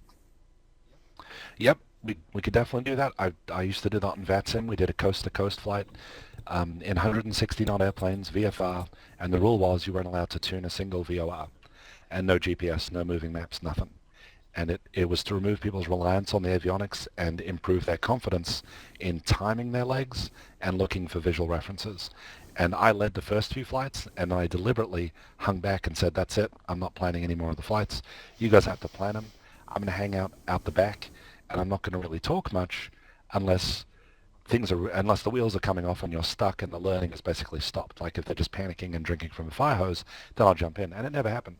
By the time we handed over the reins to them, they were leading the flights just as I was before. So yeah, that can definitely work, and it's a hugely valuable skill that I still practice to this day. I practiced it on an IFR flight up at 10,000 feet. I said, I got nothing to do for the next it was over 300 miles. They gave me a GPS direct leg, which I can't stand because it's so boring. And there's no navigational challenges anymore. It's just fly the line and that's it. So I thought, what can I do to keep myself occupied? And I whipped out a sectional because I had one for the area I was in. Never flown there before. And I'm like, okay, let's find where we are on this chart. Not using the GPS. And I was using the Great Lakes that were nearly 40 miles away. I could see a curve in the Great Lakes. And I thought, oh, that curve is pretty significant. Let's see if we can find that. All right, I'm south of that. Looks like about 40 miles. Let's look for more geographical references. Great, there's a mountain, there's a lake, there's a hill, there's a river. There's 3 airports clustered together. We are here. And then I followed myself along on the sectional chart, and I had a blast. So it's not just for beginners. You know, this isn't a skill you just learn and never use again. It's really, really good to keep these skills very, very sharp because they can absolutely save your life. When everything else fails, if you know how to read a chart, the chart can't fail. The piece of paper will not suddenly stop working unless it blows away. So I'm a huge believer in building those skills for sure, and I would support any initiatives that people want to use to become proficient at those. And I'd definitely encourage people not to just become children of the magenta line. And you'll see many, many experts in the field saying avionics are great. It's absolutely critical to learn how to master them. However, you have to be able to fly based on the fundamentals because that stuff does fail from time to time, among other reasons. There are other reasons to be good at these skills. So yeah, I'm a huge fan. And that's what they call dead reckoning in pilotage, right? Dead reckoning is the timed legs on a heading. Pilotage is saying there's a lake, there's a river, there's a road, and here we are on the chart. The combination of those two is incredibly powerful. Yep. Well, my children should do okay to that one because I was pretty adamant about not letting them do anything else for quite a while. In fact, I think you're the one that told me to lighten up on them. Yeah, the dead reckoning can help you a great deal when you have an ambiguous visual reference. So is that lake that we're looking at is it this one or is it the one up there? Let's say their shapes are similar. Well, if you've been timing your legs, you'll know that we couldn't possibly be at Gina by now. We must be in this approximate area, therefore it's this lake. Let's ignore the fact that there are 3 lakes there and only 1 there. The concepts are the same, so it's a cross-check. So just like in instrument flying, you learn the value of cross-check and using redundant systems and checking them against each other. I cannot tell you the number of times timing has absolutely saved me resolve and ambiguity between one lake versus another lake, for example. Yeah, and you get the benefit for free of figuring out what kind of winds you're flying around up there too, if you have your timing correct. Right. Yep. Oh, for sure. Let's see. Calvin, are you satisfied with the answer to the question? Yes, sir. I'm good. I feel compassionate for your voice, so that's all I've got for tonight. Thanks. You're welcome. Garrett or Amos? Oh, we're good on this end. Thank you. Okay. Oh, very good. Sorry, there was a question on you from 8 minutes ago. There's a question mark. Never mind. Let's see. Will the next session go over the different onboard radio equipment classes? Yes, we can do that. I can actually point you to a forum thread on that, so remind me to do that at another time. But yeah, we can actually review them if people have questions about them, for sure. Okay, I guess Amos did have a question, but he had to step out of the room. I didn't notice the question mark there in the chat. Okay. Is he back? Not yet, but I'll get him real quick and see if we can find out what it is real quick. Okay. Let me see. When is the next session? They're going to be every other Tuesday, same time. I believe it's going to be New Year's Day. My wife rolled her eyes when she found out about that. I said, well, at least it wasn't Christmas Day. So I believe it's going to be then. If we end up having to move it one day, we will. But generally speaking, they're going to be every other Tuesday. And we can move it based on feedback. If there's overwhelming feedback to move it to another date or time, I can try. But I wanted to pick that. I also wanted to be sensitive to DTP's schedule. DTP has events on several nights a week, and I didn't want to conflict with them so that people wouldn't have to choose between them. And so we only have some flexibility. Go ahead. Hello, this is Amos. On that question, somebody asked about using, or if you didn't have a GPS, what you could use. And I was wondering, could you use VFR and ADF if it was inside an airspace that you wanted to avoid?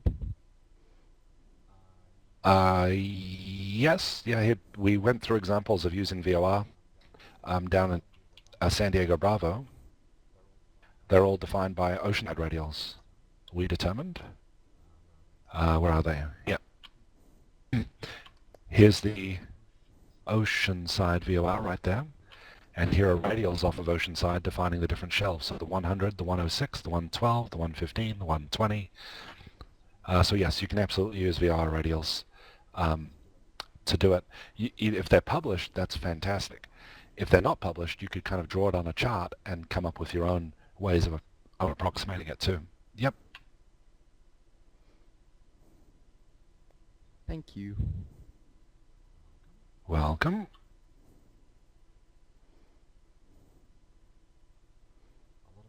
A lot of aircraft with 2 GPSs.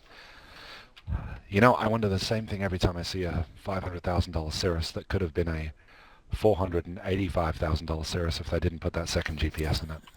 I'm not sure. I don't know if it's for physical redundancy in case the unit fails, or if there's some operational advantage to having 2. Every time I see people flying with 2, they have a moving map on one and they have their flight plan on the other. I have 1, and I have never once wished that I could have them all up at the same time. So I think it's because they can and they can afford to do it. Oh, you know, that is a good point. I'm sorry. They also have radios on them. Some aircraft have two GPS comms, so those are their 2 comm radios. Other ones, and it's more common, will have a single Garmin GPS nav comm, so there's your nav radio, comm radio, and GPS all in one unit, and separately they'll have like a KX155, which is just the radio, nav radio, and comm radio. Yeah, so it could depend on the radio configuration, I suppose. But I'd still argue it's cheaper, even if you have a brand new Garmin radio. It's cheaper to have just the radio than it is a full Garmin unit. But I guess once you're at the $500,000 level or $700,000 level, what's another 10 or 15?